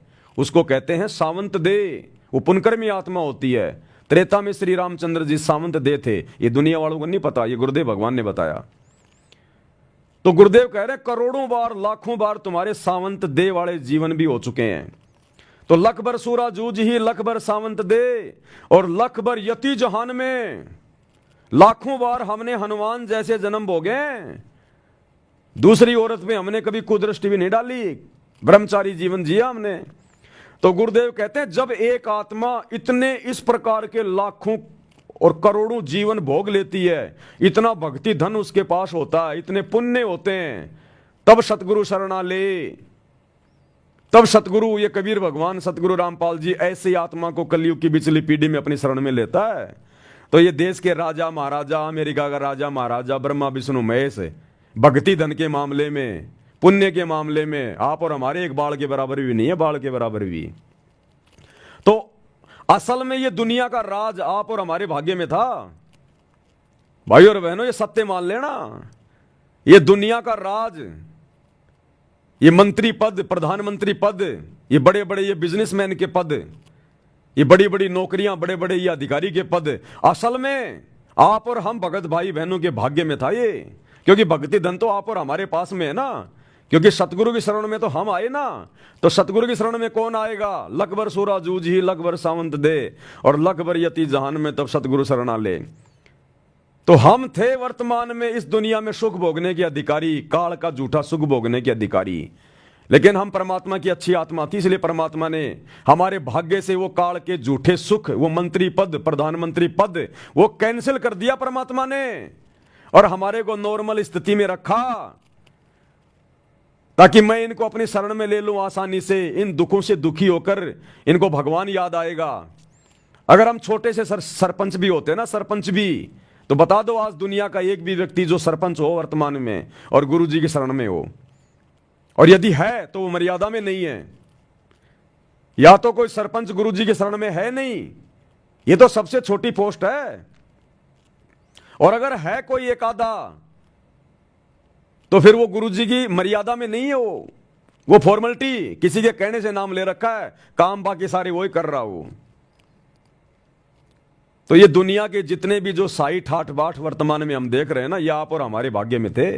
लेकिन हमारे गुरु ने हमारे ऊपर मेहर बख्शी, रजा बख्शी गुरुदेव ने, आप और हमसे भक्ति करवाने के लिए परमात्मा ने उन काल के झूठे सुखों को डिलीट कर दिया, क्रोश मार दिया, और आप और हमें अपनी शरण में ले लिया, अपनी गोद में ले लिया। इसलिए ये दास बारंबार कहता है कि दुनिया को देख के नहीं चलना हमने, ये तो हमारा थूका हुआ चाट रहे हैं। हम संत रामपाल जी के भक्तों का थूका हुआ चाट रही है ये दुनिया। ये मंत्री पद, प्रधानमंत्री पद, ये बड़े बड़े अधिकारियों के पद, ये हमारे भाग्य में थे, हमारे गुरुदेव ने हमें नहीं दिए, इसलिए हमारा थूका हुआ दुनिया चाट रही है। इसलिए हम भक्तों ने ज्ञान को आधार बना के दृढ़ रहना है कि मैं कमजोर नहीं हूं, मैं निर्धन नहीं हूं। जो सतगुरु रामपाल जी का भगत हो के ये कहे कि मैं निर्धन हूं, उससे बड़ा मूर्ख आदमी दुनिया में कोई दूसरा नहीं।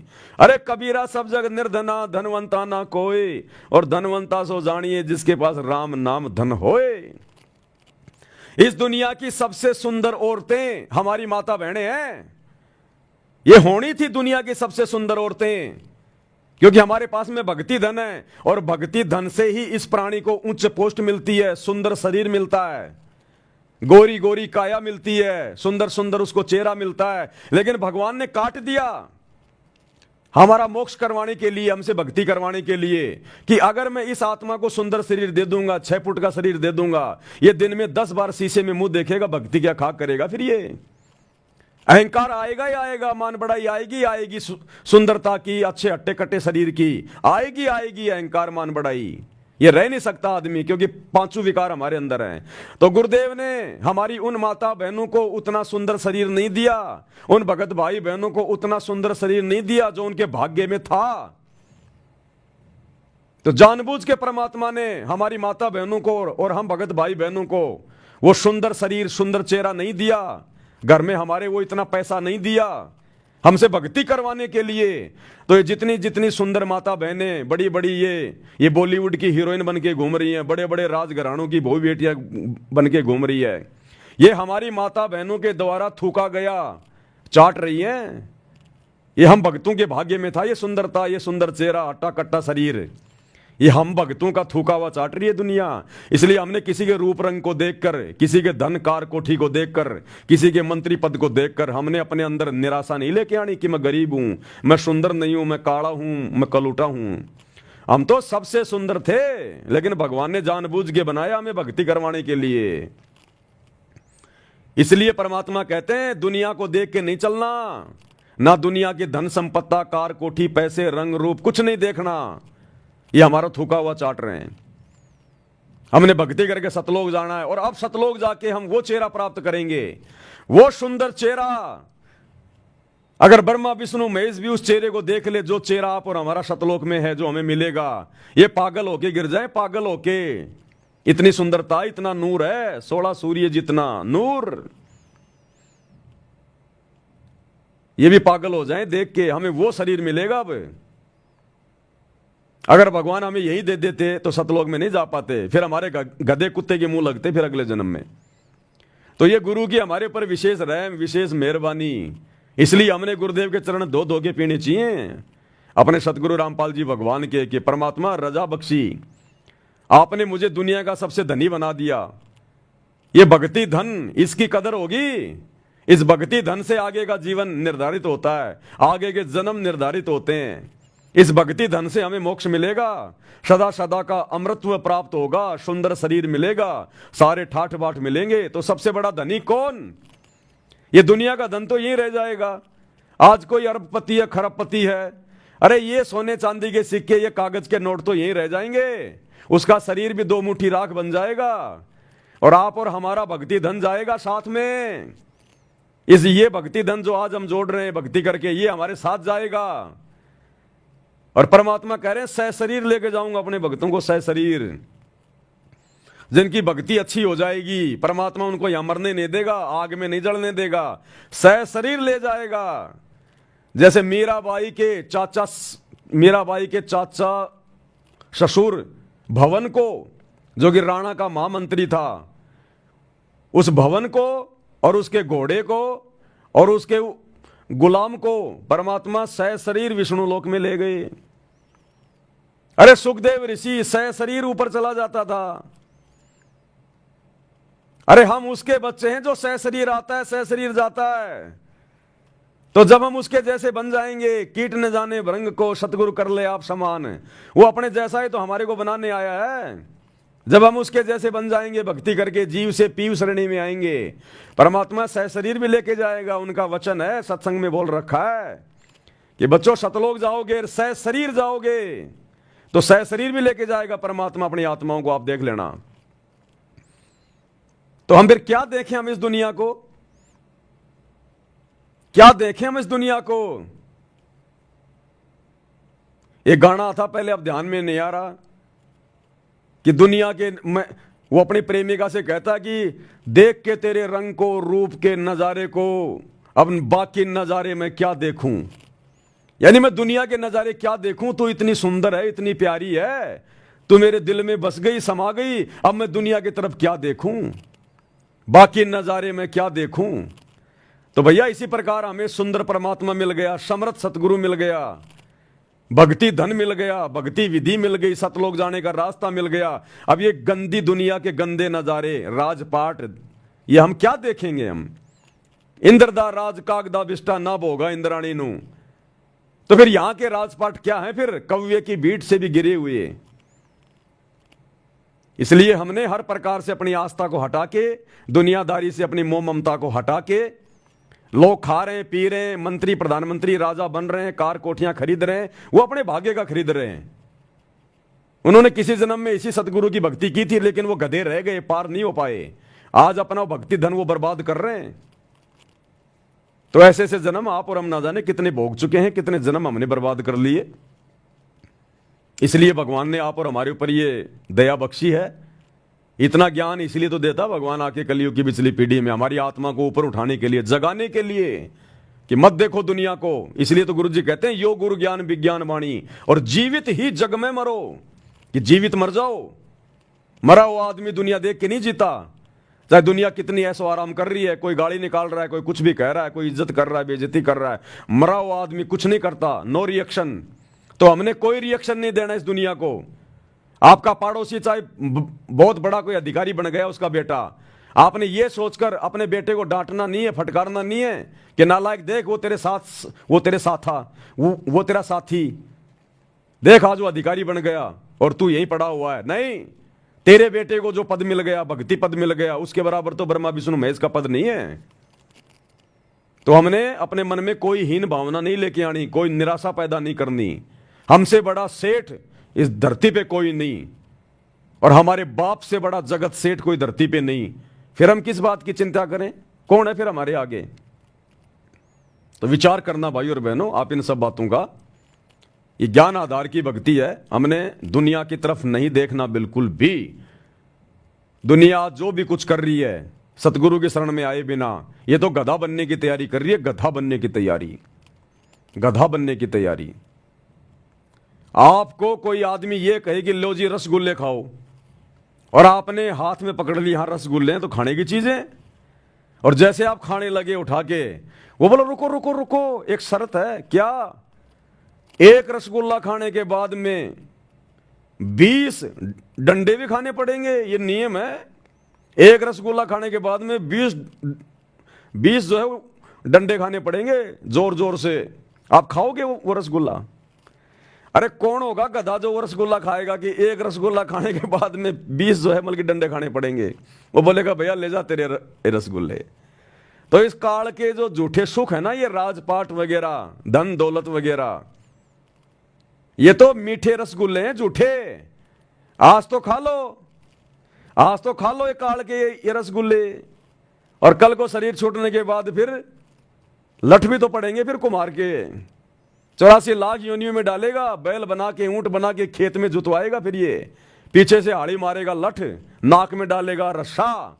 आज अगर नाक का बाल भी अगर उखड़ जाता तो कितना दर्द होता है। नाक में छेद करके रस्सा डालेगा और यूं खींचेगा, फिर इधर चल इधर चल इधर चल इधर चल। तो ये काल के झूठे सुख ये हैं भैया। तो भगत तो खाना चाहेगा नहीं, भगत तो वो ही खाएगा जितना गुरुजी खिलाएंगे। और गुरुजी ने कह दिया बेटा साईं इतना दीजिए जिसमें कुटुंब समाए, और हम भी भूखे ना रहें, अतिथि ना भूखा जाए। और फिर हमें चिंता किस बात की? हम जगत सेठ के बच्चे भक्ति कर रहे हैं तो क्या भगवान खाना नहीं देगा?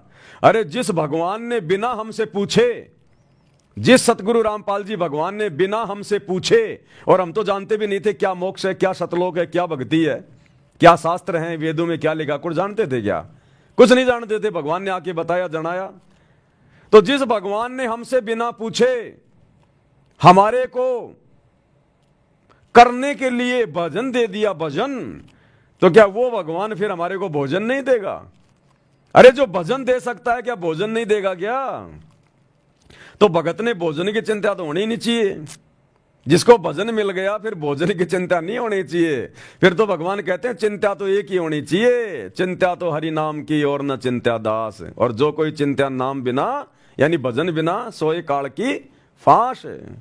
अब्राहिम सुल्तान को जब वो जंगल में था ऊपर से थाड़ आता था, बना बनाया भोजन। ऋषभनाथ जब वो जंगल में चला गया राजपाट छोड़ के परमात्मा की प्रेरणा से भक्ति करने के लिए, ऊपर से थाड़ आता था सतलोक से। तो ये वही समर्थ परमात्मा, ये वही कबीर देव, ऋषभ देव के आइया कभी नामे करतार, ये वही कबीर देव सतगुरु रामपाल जी के रूप में हमें प्राप्त है, जो पूरी दुनिया को खिला रहा है, तीनों लोकों में प्रवेश करके सबका भरण पोषण कर रहा है। तो क्या हमें नहीं देगा क्या भगवान? कुछ भी दे देगा ये परमात्मा तो अपने बच्चों को। ये वो समर्थ है। परमात्मा कहते हैं सौपन में बैर लड़ाई कहे जय कोई कहिए राम, वाक्य पक्की पावड़ी मेरे तन को चाम। गुरुजी कहते हैं अगर कोई मेरी भक्ति मर्यादा में रह के अगर मेरी भक्ति कर रहा है, कहता है मैं इतना प्रसन्न होता हूं मेरी उस प्यारी आत्मा के लिए, अपने शरीर की ये चाम उधेड़ के, खाल उतार के, और मेरे भगत के पैरों की जूतियां बना दूं मैं। ये भगवान हमसे इतना प्रेम करता है तो क्या खाने के लिए भोजन नहीं देगा हमारे को? बस हम इनके कहे अनुसार चलते रहें, इनकी मर्यादा में लगे रहें। ड्रामेबाजी इसको पसंद नहीं है, बकवाद इसको पसंद नहीं है। ये जितना प्रसन्न होता है ना भगत की भक्ति से कि मैं अपने शरीर की चमड़ी उतार के अपने भगत के पैरों की जूतियां बना दूं, फिर मर्यादा तोड़ने वालों से नाराज भी उतना ही होता है। अगले जन्म में फिर उसको बकरा बना के, मुर्गा बना के, उस कसाई से फिर उसकी चमड़ी उधड़वा देता। फिर ये चमड़ी भी उधड़वा देता है। ये ना सोचना कि ये दयालु दयालु है। हिरणाकुश की छाती भी इसी ने फाड़ी थी। ब्राह्मण बाणा कर्म कसाई हिरणाकुश की छाती फड़वाई। इसी भगवान ने नरसिंह रूप धारण करके सतगुरु रामपाल जी ने। ये ना सोचना केवल ये दयालु दयालु है। ये दयालुता केवल उसी समय दिखाता जब ये धरती पर संत रूप में आता है, क्योंकि संत रूप में इनको फॉलोवर बनाने होते हैं, इनको ज्ञान देना होता है, इनको भगत बनाने होते हैं। इसलिए ये कभी चींटी को भी नहीं सताता, ना किसी को ये आदेश देता। तो संत रूप में केवल ये दयालुता दिखाता है। अन्यथा यही सतगुरु रामपाल जी भगवान, यही कबीर भगवान त्रेता युग में हिरणाकुश बन के नरसिंह रूप धारण करके, और हिरणाकुश की छाती भी इसने फाड़ी थी नाखूनों से। रावण की छाती में तीर भी इसी ने ठोका था, क्योंकि उस समय ये कोई संत रूप में नहीं था, उस समय इसने कोई भगत नहीं बनाने थे। आज इसने भगत बनाने, उदाहरण पेश करना कि साधु कैसे होते हैं, इसलिए आज इस चींटी को भी सताने का आदेश नहीं देता। तो भाई और बहनों, हमने समझना है, नहीं तो यही भगवान हमारी छाती फाड़ेगा। फिर गुरुदेव ने क्या बताया, ये रावण कौन था? अरे ब्रह्मा जी की भक्ति से हिरणाकुश कोई इतना बड़ा कोई वरदान ले लेगा क्या? नहीं, वो तो केवल एक बहाना। इसी कबीर भगवान की भक्ति उसने किसी युग में की थी, उस नालायक आदमी ने, हिरणाकुश ने, जिसके बदले उसको ये सब कुछ मिला। और उसी भगवान ने जिसकी भक्ति करके उसने इतना सब कुछ वो प्राप्त किया था, अहंकार में आ गया, और उसी भगवान ने फिर नरसिंह रूप धारण करके अपने भगत की छाती फाड़नी पड़ी। गुरुदेव ने क्या बताया, ये रावण कौन था? ये रावण भी किसी जन्म में इस कबीर भगवान की आत्मा थी, लेकिन रह गया। और अब देख लो, उसी भगवान ने आके छाती में तीर मारना पड़ रहा उसके। ये दयानंद सरस्वती कौन था? क्या बताया गुरुजी ने, ये भी कबीर भगवान की आत्मा थी, कोई जन्म में इसने जो है भक्ति की थी, और आज ये भगवान का दुश्मन बन के बैठ गया। आज भगवान ने अपने भगत की पोल पट्टी खोल के जो है मतलब की बतानी पड़ी। तो ये काल फिर आत्माओं को क्या करता है, क्या बताया गुरुदेव ने, इस कलयुग की पिछली पीढ़ी में जो जबरदस्त भक्ति जमा करने का समय है, सार नाम तक लेके जो पार नहीं हुआ, फिर वो काल के हत्थे चढ़ेगा। फिर काल उनमें से 12 आत्माओं को सेलेक्ट कर लेता है, जिनको क्या कहते हैं, अचिंत हंस। अचिंत हंस 12 आत्माएं छांट लेता है वो, टॉप मोस्ट, जिनकी सार नाम की जबरदस्त कमाई होती है, लेकिन वो पार नहीं हो पाता। उन 12 आत्माओं को फिर वो कलयुग की पिछली पीढ़ी में इसी परमात्मा के खिलाफ यूज करता है। फिर वो, ये आपका राधा स्वामी का, ये धन सतगुरु वाला राम रहीम, वो ही 12 आत्माओं में से है। ये तुलसीदास जय गुरुदेव पंथ वाला, उसी 12 आत्माओं में से। ये राधा स्वामी पंथ वाले, धन सतगुरु पंथ वाले, ये कबीर पंथी, रांजड़ी वाला, दामा खेड़ा वाला, ये सब वही 12 अंश हैं। तो देख लो, काल फिर ऐसे दुर्गति करवाएगा भगवान के सामने खड़ा करके। तो जितने कर्म हमारे बनते हैं ना इस भगवान की शरण में आने के बाद, फूटते भी उतनी तेजी से हैं।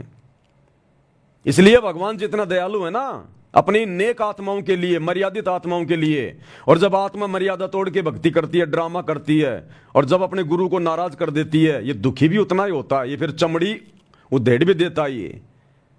तो आप और हमने सावधान रहना है। अब वर्तमान में जैसे गुरुदेव का जो कलयुगी परिवार, उनके बेटा बेटी, भाई बंधु रिश्तेदार, ये कोऑर्डिनेटर, ये चमड़ी उखड़वाने वाले काम कर रहे हैं अपने, ये चमड़ी उखड़वाने वाले काम कर रहे हैं सारे के सारे, गुरुदेव को नाराज करके।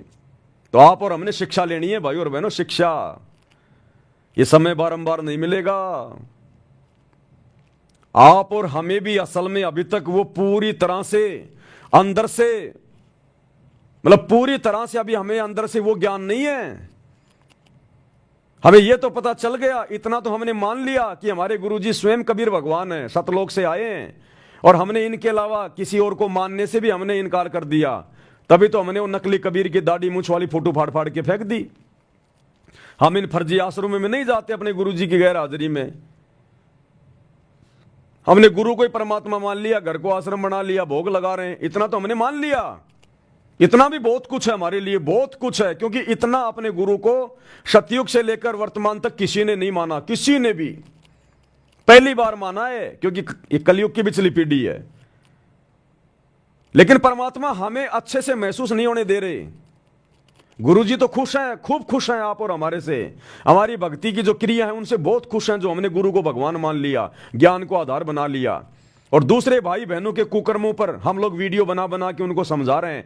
तो गुरुजी तो हमसे अति प्रसन्न है कि अगर ये आत्मा इसी प्रकार से भक्ति पे लगी रही तो विमान तैयार है इनके लिए, कोई रोकने वाला नहीं है। लेकिन परमात्मा आप और हमें उस कदर महसूस नहीं होने देगा। नहीं तो भाई और बहनों हम जीवित मर जाएंगे, हम जीवित मर जाएंगे, जीवित। अगर हमें परमात्मा पूरी तरह से ये अंदर से अगर ये जना दे कि ये हमारा वास्तव में बाप है, फलाना दिखना, हम इतने दिनों से दुखी हो रहे हैं, कष्ट उठा रहे हैं, अगर गुरुजी हमें पिछला एक जन्म भी दिखा देना, एक जन्म भी, उस जन्म को देख के हमारा कालजा फट जाएगा। अगर एक जन्म भी अगर हमें गुरुजी अगर दिखा दें तो वो गधे का, सूअर का, कुत्ते का, हमारा कालजा फट जाए हमारा। लेकिन गुरुजी चाहते हैं कि मैं मेरे बच्चों को ज्ञान आधार से भक्ति करवा के लेके जाऊंगा, चमत्कार दिखा के नहीं। इनको डर लगे तो ज्ञान से, इनकी आत्मा माने इस बात को। ये दिखा दिखा के इस प्रकार से इनको डरा धमका के नहीं ले जाऊंगा मैं सतलोक में। तो परमात्मा हमें अंदर से वास्तविकता पूरी तरह से दिखाना नहीं चाहते, नहीं तो हमारा कलेजा फट जाएगा कि अरबों खरबों की किस ब्रह्मांड में अनगिनत आत्माएं, और उनमें से हमारा नंबर आ गया सतलोक जाने का, और वो सतलोक और यहां के इतने कष्ट, हमारा कलेजा फट जाए। इसलिए परमात्मा ने हमारी बुद्धि को ऑफ कर रखा है, इतना ही खोल रखा है कि हम गुरु को भगवान मान के अपनी भक्ति में मर्यादाओं के साथ में लगे रहें। तो ये दया भी गुरु उन्हीं आत्माओं पे करता है जिनको इसी जन्म में सतलोक लेके जाना होता है, कलयुग की पिछली पीढ़ी में। अन्यथा वो गुरु जी के दोनों नालायक बेटे, आपने देखा होगा कल वीडियो में, सर पे पगड़ी बांध के गले में माला डलवा के श्री कृष्ण जी का वो पुरस्कार ले रहे हैं। अरे गधे, सतगुरु का भगत हो के श्री कृष्ण जी की फोटो का, मूर्ति का तू वो पुरस्कार ले रहा है गौशाला में जाके। कहां ले जाएगा वो फोटो तू? गधे, या तो आश्रम में ले जाएगा या अपने घर पे ले जाएगा। अब बताओ, जबरदस्ती काल को प्रवेश कर रहा अपने घर में। भाई गुरु जी के दोनों लड़के ने वो पुरस्कार ले लिए, मूर्ति ले ली वो श्री कृष्ण जी की। अरे मूर्ति ले ली तो उन्होंने तो, गौशाला वालों ने तो आप लोगों को दे दी। अब तुम क्या करोगे उसका बताओ? या तो आश्रम में ले जाओगे या अपने घर पे ले जाओगे। तो जबरदस्ती काल को लेके जा रहे हैं अपने घर पर। तो ऐसों की आने वाले समय में भाई और बहनों चमड़ी उधड़वाएगा ये परमात्मा, चमड़ी। तो हमने ऐसे कुकर्मी काल के जीवों से वो भगत बने दिखाई देते हैं। इसलिए तो गुरुदेव कहते हैं संगत माई कुसंगत उपजे जैसे बन में बांस है, और आप घिस घिस आग लगा लेकर बनखंड का भी नाश है। ये है वो बांस के पेड़, बांस के वो बंबू, ये गुरुदेव के ये परिवार वाले, उनके बेटा बेटी भाई बंधु रिश्तेदार, ये है वो बंबू काल के जीव।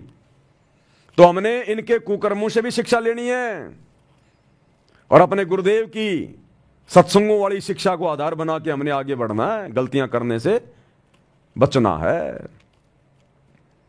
बहुत सारी बातें हैं भाई और बहनों, बहुत। अब ये क्या होता है भाई और बहनों, अब मैं तो आपकी तरह 2 कोड़ी का जीव हूं। मेरे को नहीं पता होता जब मैं आप लोगों के सामने बैठता हूं लाइव में तो मैं क्या बोलूंगा। नहीं, मेरे दिमाग में थोड़ी थी ये बातें कि मैं जो 1 घंटे से भोंक रहा हूं मैं ये बातें बोलूंगा। मैं तो विशेष संदेश नंबर 13 का पार्ट नंबर 3 लेके आया था कि जो परमात्मा बुलवाएंगे बोलेंगे। तो अब 1.5 घंटे से परमात्मा ने देखो किसी मैटर पे हमारे को आगे बढ़ा दिया। तो ये सतगुरु, फिर दास तो केवल यंत्र है, फिर सतगुरु के हाथ में रिमोट है। सतगुरु ने जो चैनल ऑन करना ना वही करेगा, दास की बस की बात नहीं है। फिर वहां पर 2 कोड़ी के जीव हैं अपन, पत्थर हैं पत्थर। पंखा चाहे 1 लाख रुपए का क्यों ना हो, चाहे सोने चांदी की उसकी पंखुड़ियां क्यों ना हो, पंखे की औकात नहीं है जब तक उसका मालिक उसका बटन दबाए और वो चल जाए। वो बटन दबाएगा तभी चलेगा, वो यंत्र है खाली। तो इसी प्रकार आप और हम सभी भाई बहन केवल यंत्र हैं सतगुरु के, और हमने अपना रिमोट अपने गुरुजी के हाथ में दे रखा है। जिसने मर्यादा तोड़ के काल के हाथ में दे रखा होगा तो काल चलाएगा, और जिसने मर्यादा में रह के अपने गुरुजी को दे रखा अपना रिमोट तो गुरुजी चलाएगा। तो ये परमात्मा के ऊपर निर्भर करता है, परमात्मा के ऊपर डिपेंड करता है सारा सब कुछ। तो कहने का मतलब भाई और बहनों, भले ही आपको दास बोलता हुआ दिखाई दे रहा है, लेकिन ये परमात्मा की तरफ से ये जो मतलब की वचन है। ये हमने ये नहीं सोचना कि ये भगत बोल रहा है। अरे नहीं, अच्छी शिक्षा, अच्छी बात हमें कोई भी दे दे, जगत वाला भी अगर हमें कोई अच्छी बात बताता तो हमने स्वीकार करनी चाहिए। कहते हैं ना कि ज्ञान अगर गधे से मिल जाए तो ले लेना चाहिए। ज्ञान अगर गधे से मिल जाए तो ले लेना चाहिए। मैं तो फिर भी आपका भगत भाई हूं, परमात्मा बुलवाएगा कुछ ठीक ही बुलवाएगा। तो हमने ये नहीं देखना और ना मन में ये सोचना कि ये भगत बहुत ज्ञानी है। ये भी हमारी फिर कमजोरी आ जाएगी। हमने हर कमजोरियों को निकालना है। हमारी आस्था, हमारा समर्पण, हमारा विश्वास केवल अपने गुरुजी के प्रति। गुरुजी चाहे अपने 1000 रूप बना के बराबर में खड़े हो जाएं, नहीं, रिजेक्ट। केवल हमारा गुरु जो वर्तमान में है वही हमारे लिए सब कुछ। हमारा सतगुरु चाहे जो कर सकता है। जब उसने 650 साल पहले बनारस के तोतादरी शहर में भैंसे राम से वेद मंत्र बुलवा दिए झोटे से, तो क्या झोटे को आज कोई पूजता है क्या? क्या कोई अपने घरों पर, अपने दरबार में उस भैंसे राम की मूर्ति के आगे दीपक जलाता है क्या?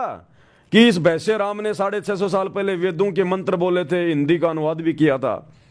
सबको पता कि वो तो जानवर था, सतगुरु ने आशीर्वाद दिया और बोलने लग गया। तो इसी प्रकार ये पवन भी तो गधा ही है, जानवर ही है। अरे हम भी तो जानवर ही हैं, और क्या है। सतगुरु आशीर्वाद दे रहा है, सतगुरु बुलवा रहा, मैं बोल रहा हूं। इसलिए मेरे प्रति जरा सी भी, क्योंकि मुझे भी बहुत ज्यादा डर लगता है भाई और बहनों, ध्यान रखना इन बातों का। मैं भी पूरी कोशिश करता हूं कि मेरे कारण किसी आत्मा का कोई बिगाड़ा ना हो जाए। देखो ये बातें बताना तो मेरी मजबूरी है भाई। मेरे गुरु की गैर हाजिरी में उनके ज्ञान का प्रचार करना ये मेरा परम धर्म है, सबने करना चाहिए। ये एक नेक शिष्य का क्या धर्म है? नेक नीति से रहे, खाए पिए, अपनी भक्ति करे और अपने गुरु का ज्ञान का प्रचार करे। तो ये तो मेरा परमो धर्म है वर्तमान में, मेरे गुरु जी की गैर हाजिरी में अपने भगत भाई बहनों को मतलब सच्ची राह दिखाना। लेकिन साथ में मुझे ये डर भी रहता है, मैं इतनी सावधानी भी रखता हूं कि मेरे ऊपर किसी गधे की कोई आस्था ना हो जाए।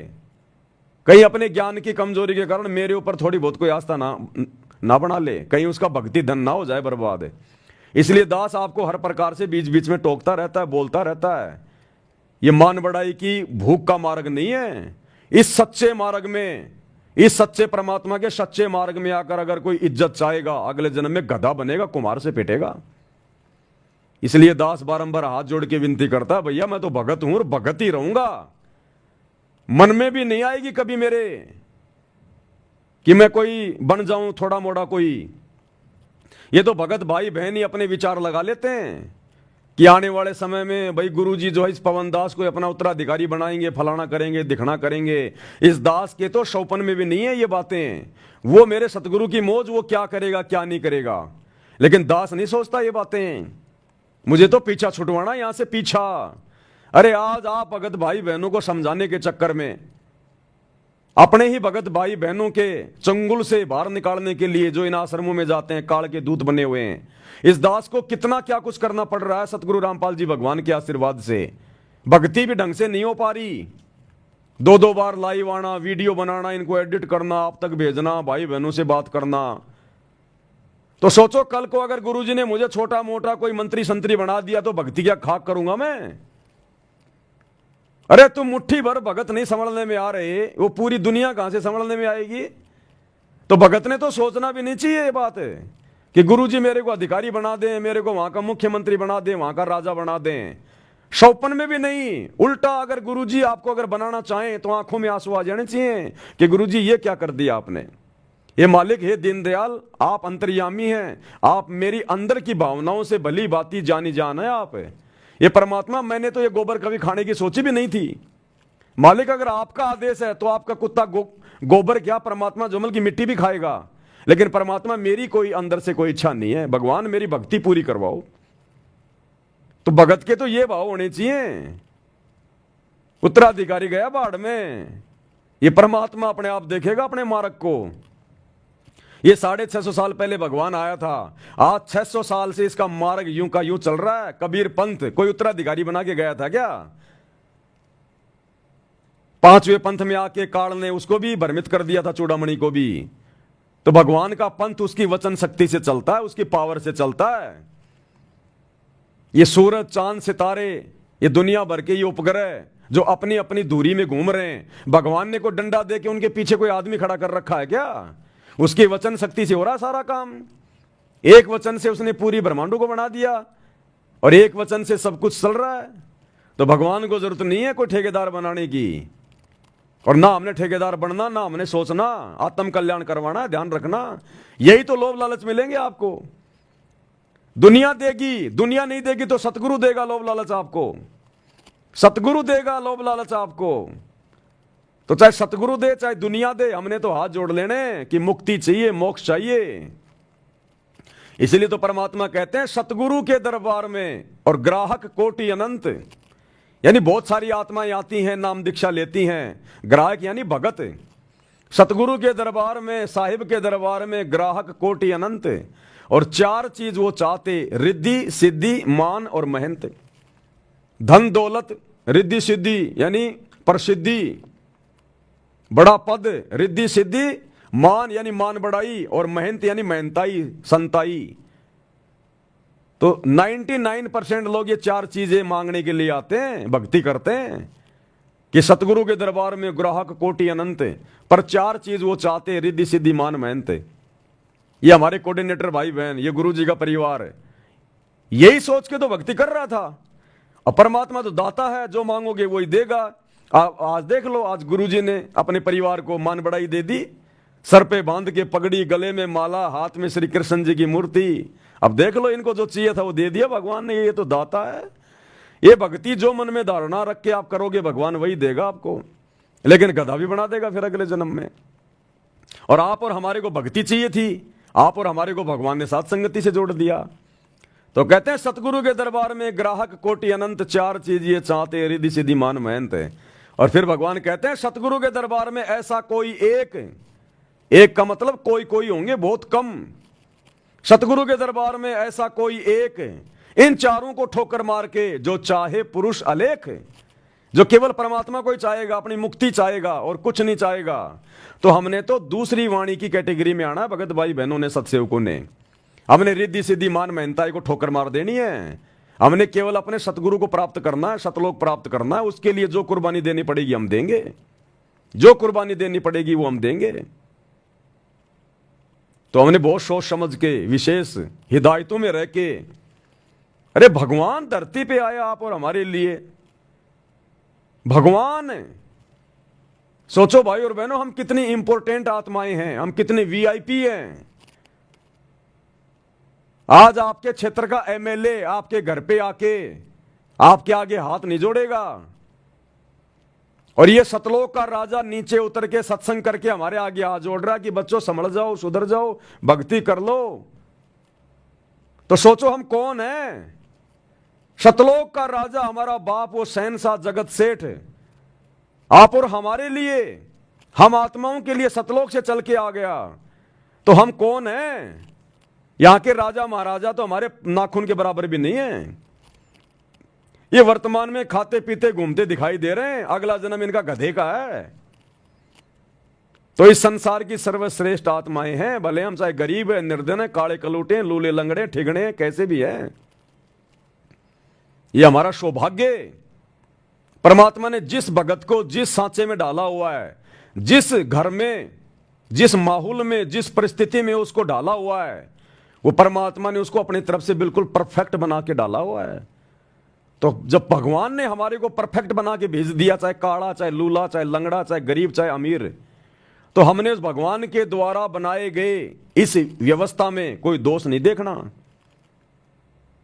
अरे एक फिल्म बनाई जाती है, फिल्म का जो डायरेक्टर होता है वो किसी को चपड़ासी का रोल देता है, किसी को हीरो का रोल देता है, किसी को जो है गुंडे का रोल देता है, किसी को ड्राइवर का रोल देता है।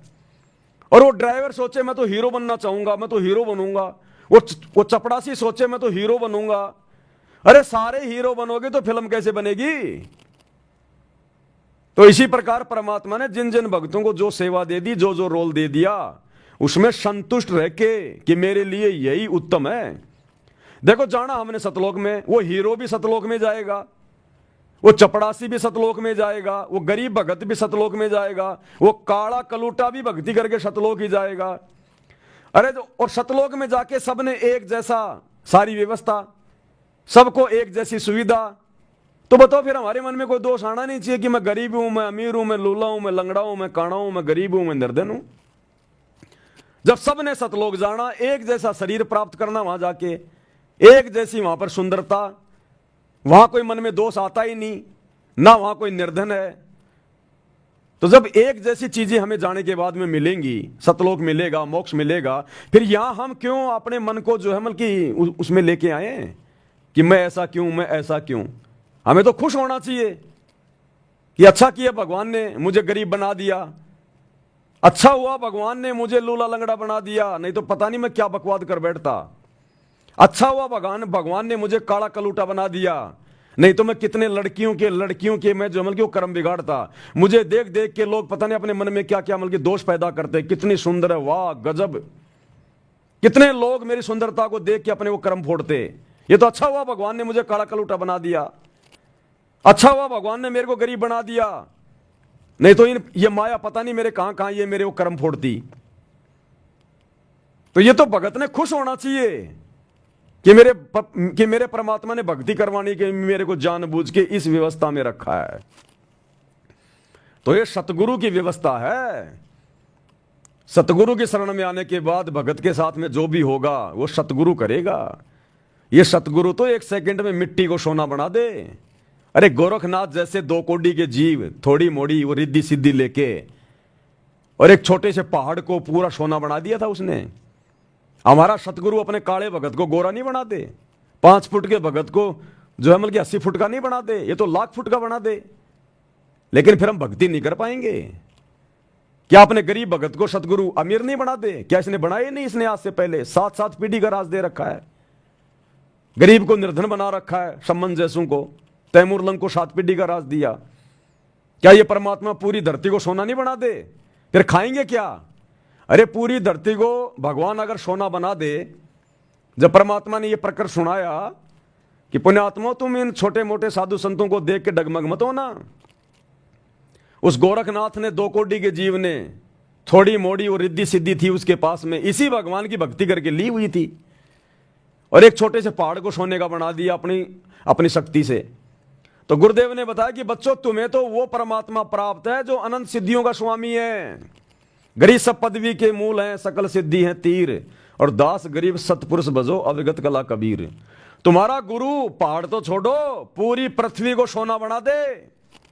लेकिन अगर पूरी पृथ्वी सोना बना दिया नालायक, खाओगे क्या? फिर अनाज कहां पैदा करोगे? इसलिए ये परमात्मा व्यवस्थाओं को बना के रखता है। एक सत्संग में गुरुदेव ने बताया कि बच्चों दूसरे को धन को देख के मन में दोष मत लाना। ये तुम्हारा वो भगवान है, तुम्हारा वो समर्थ सतगुरु है। अगर तुम अपने घर के दरवाजे खोलो, पूरा घर तुम्हारे को नोटों से भरा हुआ मिले, पूरा घर, लेकिन फिर तुम भक्ति नहीं कर पाओगे, फिर तुम बकवादों में उलझ जाओगे। इसलिए परमात्मा कहते हैं सुख के माथे पत्थर पड़े जो नाम हृदय से जाए, और बलिहारी उस दुख के ऊपर जो पल पल नाम रटाए। ये तो भगत ने खुद मांगना चाहिए कि भगवान मुझे ऐसी स्थिति में रखना, ये परमात्मा मेरे भाग्य में कोई सुख है जो मेरी भक्ति में बाधा उत्पन्न करने वाला हो, परमात्मा उसको कैंसिल कर देना। ये मीठा मीठा दर्द, ये मीठा मीठा दुख मुझे दिए रहना, ताकि तेरी याद में मेरी आंखों से आंसू निकलते रहें। मेरे भाव तेरे चरणों में जो है वो बने रहें, मेरी भक्ति बनी रहे।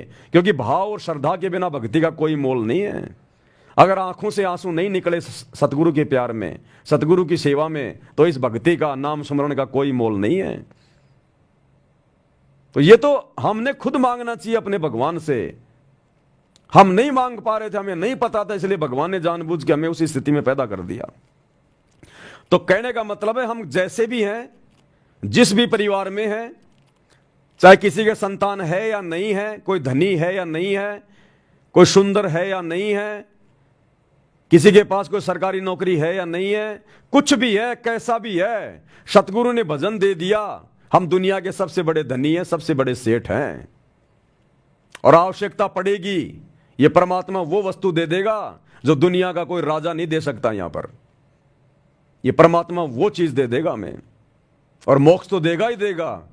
तो कहने का मतलब है हमने अपने सतगुरु की रजा में राजी रहना है। कुत्ता हूं गुरुदेव का, पवन दास का नाम, गले प्रेम की जेवड़ी, झांके छोता जाऊं मैं। तो करो तो बावड़ूं, दूर दूर करो तो जाऊं, और जो राखूं त्यों ही रहूं, जो देवो सो खाऊं। जो राखूं त्यों ही रहूं, हमरा के चारा, और खाने जाद खरीद हूं मैं गुलाम तुम्हारा। ये परमेश्वर मैं तो आपका खरीदा हुआ गुलाम हूं, दास हूं, कुत्ता हूं। जो टुकड़े डालोगे परमात्मा उसी में संतोष करके खाऊंगा। कुत्ते को 2 रोटी की भूख है, और मालिक ने अगर उसको आधी रोटी डाल दी, वो आधी रोटी खा के सो जाएगा वहीं पे पूंछ हिला के। वो मालिक के साथ में डिमांड नहीं करेगा कि मुझे और दे, उसी में संतुष्ट होके सो जाएगा वो कुत्ता। ये कुत्ता का उदाहरण क्यों देते हैं गुरुदेव बार बार? कुत्ते में बहुत सारे गुण हैं, बहुत गुण हैं। अगर उसके आधे गुण भी अगर भगत अपने ऊपर धारण कर ले, सतलोक चला जाए। कुत्ते से बड़ा कोई स्वामी भगत नहीं होता, कुत्ते से बड़ा कोई स्वामी भगत नहीं होता। तो हम भक्तों ने उस कुत्ते की तरह गुरु भगत बनना है। कुत्ता हर हाल में संतुष्ट रहता है, एक रोटी टुकड़े के बदले पूरी जिंदगी पूंछ हिलाएगा, उसके चप्पल चाटेगा। कुत्ते को उसका मालिक अगर किसी कारण से मारता है, पीटता है, कुत्ता भौंकता नहीं उसके सामने, और कुत्ता विश्वास इतना करेगा अपने मालिक पे। अगर आपके घर में किसी के कोई पालतू कुत्ता वगैरह हो, आप देखना कभी उसको टेस्ट करके, एक लठ ले लो आप लंबा सा, और कुत्ता आपके सामने जमीन पे वो लेटा हुआ है, आप यूं लेके लठ एकदम से उसको मारने का प्रयास करो, यूं आदमी होगा ना भाग जाएगा वहां से, वो कुत्ता भागेगा नहीं, वो आंखें बंद करके यूं ही करेगा, यूं यूं यूं आंखें बंद करके यूं यूं, भागेगा नहीं। उसको विश्वास है कि ये तेरा मालिक है, मारेगा नहीं। उस जानवर को भी एक इंसान पे इतना विश्वास है, हम इंसानों को अपने गुरु पे कितना विश्वास होना चाहिए। एक गुरु शिष्य कहीं जा रहे थे, रास्ते में रुक गए, पुराने समय की बात थी, एक धर्मशाला में रुक गए, सो गए। रात को गुरु उठा, देखा चेला सो रहा है, गुरु ने हाथ में चक्कू लिया, चेले की छाती पे बैठ गया, गर्दन पे रख दिया, गर्दन पे चक्कू रखा गया, चेले की आंख खुली, देखा गुरुजी बैठे, चक्कू गर्दन पे, वापस आंख बंद करके सो गया। गुरु ने थप्पड़ मारा, नालायक तेरे को डर नहीं लगा, मैं तेरा गर्दन काट देता तो? बोला गुरुजी आप अगर गर्दन काटोगे तो मेरे भले में काटोगे। अरे आपके हाथ से तो गर्दन कट के मरना भी लाख गुना अच्छा है। तो इतना विश्वास अपने गुरु पे होना चाहिए, लेकिन उस कुत्ते जितना विश्वास भी भगत को भगवान पे नहीं हो रहा। अरे जिस दिन हमें इतना विश्वास हो जाएगा ये भगवान आया किस लिए, हमें ले जाने के लिए, उसी दिन ले जाएगा। लेकिन अभी हमारे अंदर वो विश्वास पैदा हो ही तो नहीं रहा। तो कुत्ते में बहुत सारे गुण हैं। कुत्ता अपने मालिक की तरफ कभी भोगता नहीं, अपने मालिक को कभी छोड़ के नहीं जाता, वो मालिक ही छोड़ देता उसको, लेकिन कुत्ता कभी अपने मालिक को छोड़ता नहीं है, और संतोष करता है, और हमेशा रखवाली करेगा, स्वामी भक्त बन के रहेगा। उसकी प्रॉपर्टी के आसपास कोई आने का प्रयास करेगा, भोंकेगा, हो सकता है काट ले। तो हम अगर उस कुत्ते के आधे गुणों को भी अगर अपने जीवन में लेके आ जाएं, आधे गुणों को भी, हमारा बेड़ा पार हो जाए। तो बहुत सारी बातें भाई और बहनों गुरुदेव की रजा से आए थे विशेष संदेश पे चर्चा करने के लिए, लेकिन टाइम हो गया है, 4 बजने वाले हैं। आज परमात्मा ने यही सब कुछ हमारे विश्वास को बढ़ाने के लिए, हमारी दृढ़ता के लिए परमात्मा ने यही सब कुछ आज वीडियो बनवाना था। हम तो परमात्मा के कुत्ते हैं भाई, वो जो इशारा करेगा वही बोलेंगे, इससे ज़्यादा नहीं बोल सकते। तो भाई और बहनों आज का वीडियो यूँ ही समाप्त करते हैं। रात्रि 8 बजे मुसलमान नहीं समझे ज्ञान कुरान इस पुस्तक के ऊपर वीडियो बन रहे हैं। सभी भाई बहन ज़्यादा से ज़्यादा शेयर करें, ये बहुत इंपॉर्टेंट वीडियो है। ये पूरा वीडियो हमने भी देखने की आवश्यकता है, क्योंकि इस पुस्तक में मुसलमान नहीं समझे ज्ञान कुरान में जितना बढ़िया संदेश मुसलमान भाइयों के लिए है, उससे कहीं ज़्यादा अच्छा संदेश हम भगत भाई बहनों के लिए है। कि आप और हमने और कितनी सावधानियां रखनी है, किन किन बातों का ध्यान रखना है, ये बहुत इंपॉर्टेंट वीडियो है। सभी भाई बहन इनको देखें, ज़्यादा से ज़्यादा शेयर करें, और अपनी भक्ति ये सबसे पहले है, ध्यान रखना भाई और बहनों। ये वीडियो देखना दिखाना ये अलग बात है, ये भक्ति हमारा सबसे पहला काम है। अपनी भक्ति को सबसे पहले हम ध्यान में रखें। अपना सुमरण कम से कम 1 घंटे का सुमरण, 3 समय की आरती, गुरु जी का सत्संग, अपनी 5 यज्ञ, इन चीज़ों को हम प्रतिदिन देखें कि आज मेरे से कुछ रह तो नहीं गया, कुछ छूट तो नहीं गया मेरे से। प्रथम ये है, उसके बाद में बाकी क्रिया है। ये दास समय पे अपनी भक्ति मालिक के आशीर्वाद से थोड़ी बहुत कर लेता है। इस भक्ति के कारण ही मेरे वचन में शक्ति है, जो आप भाई बहन मेरी बातों को मान रहे हो, फॉलो कर रहे हो, या मैं ये सारी बातें बोल पा रहा हूं। नहीं तो मैं भी आप जैसा 2 कोड़ी का जीव हूं, लेकिन इस भक्ति के कारण है सब कुछ। अगर मैं भक्ति करूं नहीं और आप लोगों को जो है मतलब फोकट में भाषण देता रहूं, कोई नहीं सुनेगा। सुन लोगे लेकिन कोई अपने जीवन में नहीं उतारेगा उनको। आज परमात्मा इस दास से जो भी भक्ति का सत्य संदेशा दिलवाते हैं, आप सभी भाई बहन तुरंत फॉलो कर लेते हो, तुरंत आत्मा उसको कैच कर लेती है। कारण क्या है कि ये इस दास से परमात्मा भक्ति भी करवाता है, और जो संदेशा दिया जा रहा है उस प्रत्येक संदेशे को मैं अपने जीवन में लागू करने का पूरा प्रयास करता हूं। इन पुस्तकों पे गुरुजी क्यों वीडियो बनवा रहे हैं? गुरुजी अपने बेटा बेटियों से वीडियो क्यों नहीं बनवा रहे? उनको तो बहुत ज्यादा ज्ञान है, मेरे से भी ज्यादा ज्ञान है। वो तो बचपन से भगवान के साथ में रहे हैं। ये बड़े बड़े भगत, बड़े बड़े कोऑर्डिनेटर, इनसे क्यों नहीं वीडियो बनवा रहे गुरुजी? अपनी पुस्तकों पे, सत्संगों पे गुरुजी मेरे से वीडियो क्यों बनवा रहे हैं? क्योंकि जो वीडियो बन चुके हैं इन पुस्तकों के ऊपर, और जो जो ज्ञान, जो जो आदेश गुरुदेव का उनमें है, पहले परमात्मा इस दास को उन सभी नियमों में रखते हैं। नहीं तो मैं ये वीडियो बनाने का अधिकारी नहीं हूं, और बना दिया तो मेरी बात कोई मानेगा नहीं, क्योंकि जो क्रिया मैं नहीं करूं और आपको दे रहा हूं, सुना रहा हूं, फिर आप कैसे उस पर यकीन करोगे? तो देख लो गुरुदेव की जितनी भी पुस्तकें हैं, कई हजारों वीडियो बन चुके हैं। इसका मतलब जो भी बात आप लोगों को बोली गई है, प्रत्येक बात पे परमात्मा दास को खरा उतारते हैं। वो सारी चीजें हम फॉलो करके बैठे हैं, तब जाके परमात्मा ने इस दास के मुंह से ये वीडियो बनवाने शुरू किए। नहीं तो परमात्मा किसी ऐसे अनधिकारी से वीडियो नहीं बनवाएंगे। अब मैं तुमसे कहूं कि सुबह की आरती ऐसे करनी चाहिए, वैसे करनी चाहिए, हैं, और मैं खाट में पड़ा पड़ा कर रहा हूं, मोबाइल में कर रहा हूं, घूमते फिरते कर रहा हूं। मजबूरी की बात अलग है कभी कभार, लेकिन वैसे मैं आपको कहता रहूं और मैं खुद में वो मतलब चीजें मैं ना करूं तो आप पे कोई असर नहीं होगा। और इसका जीता जागता प्रमाण है, मैं आपको बता देता हूं। हालांकि वो गलती दास से हुई नहीं है, लेकिन मैंने उसको हल्के में ले लिया। दास ने एक वीडियो बनाया था कि जब भी हम मोबाइल खोलेंगे 2 मंत्र का जाप करेंगे, जब भी हम यूट्यूब चलाएंगे 5 मंत्रों का जाप करेंगे, लेकिन वो दास नहीं कर पाया। आज देख लो कोई भाई बहन नहीं कर रहा होगा उसको फॉलो। अब आपको याद आया होगा कि हां भाई हम तो वो कर ही नहीं रहे, क्योंकि मुझे पता इन बातों का। लेकिन दास ने एक बात कही थी, यदि हम सेवा के लिए मोबाइल खोल रहे हैं, हमारे को तुरंत मोबाइल खोलना पड़ रहा है, सेवा के लिए हमारे को तुरंत यूट्यूब को देखना पड़ रहा है, तो वहां मंत्र जाप करने की आवश्यकता नहीं है।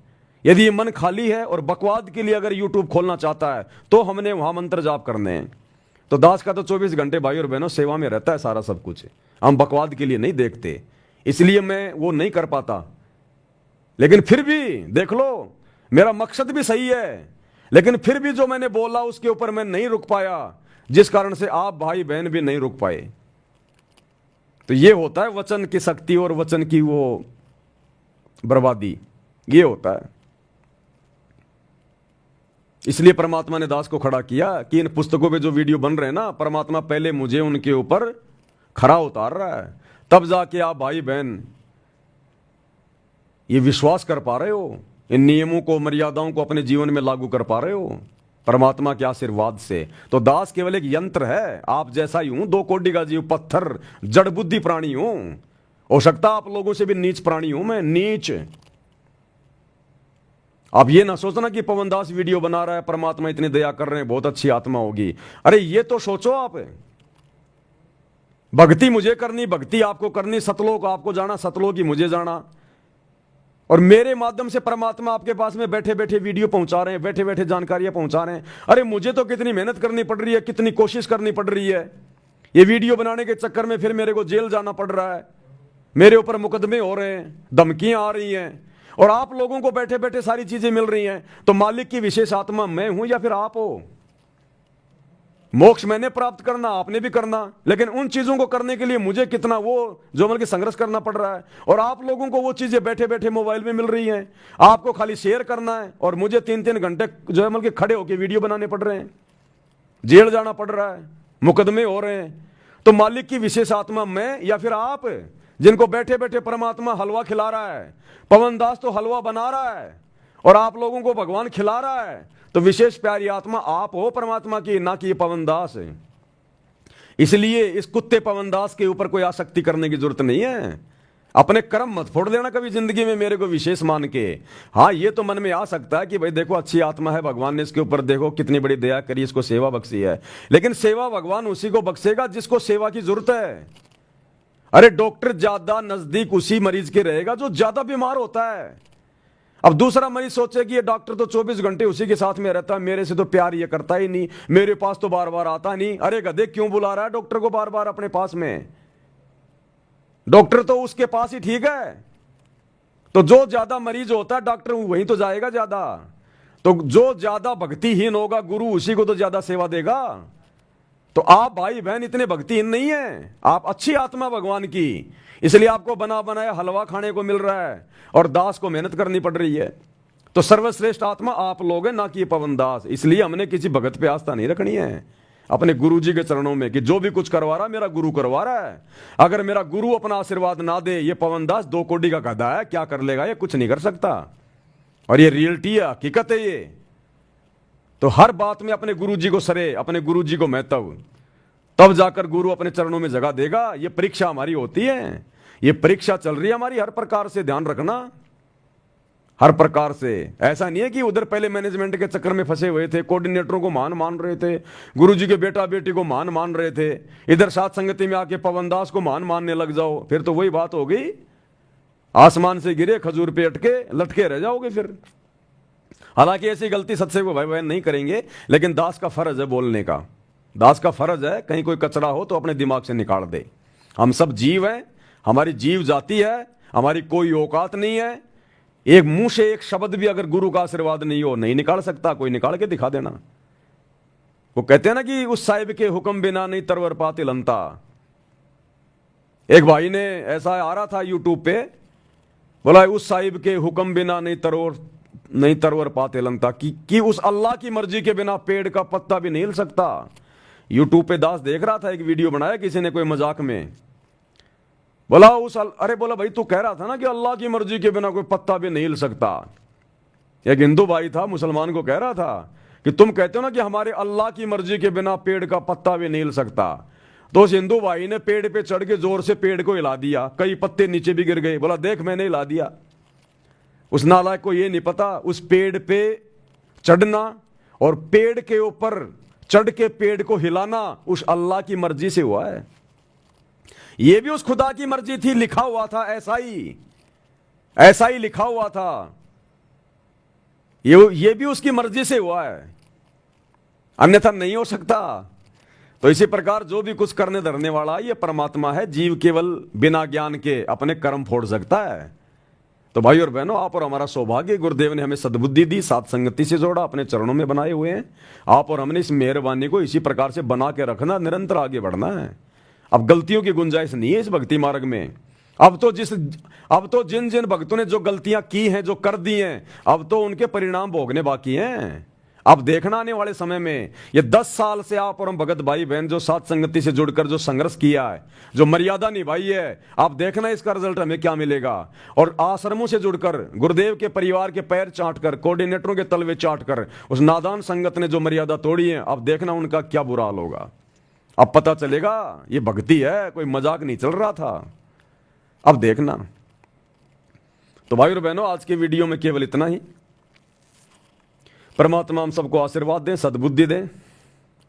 कल फिर से जुड़िएगा और रात्रि 8 बजे लाइव वीडियो में जुड़िएगा। परमेश्वर इसी प्रकार से हम सबको अपने चरणों में बनाए रखें। बंदी छोड़ सतगुरु रामपाल जी भगवान की जय हो। भाई जो गुरु बचन पे डट के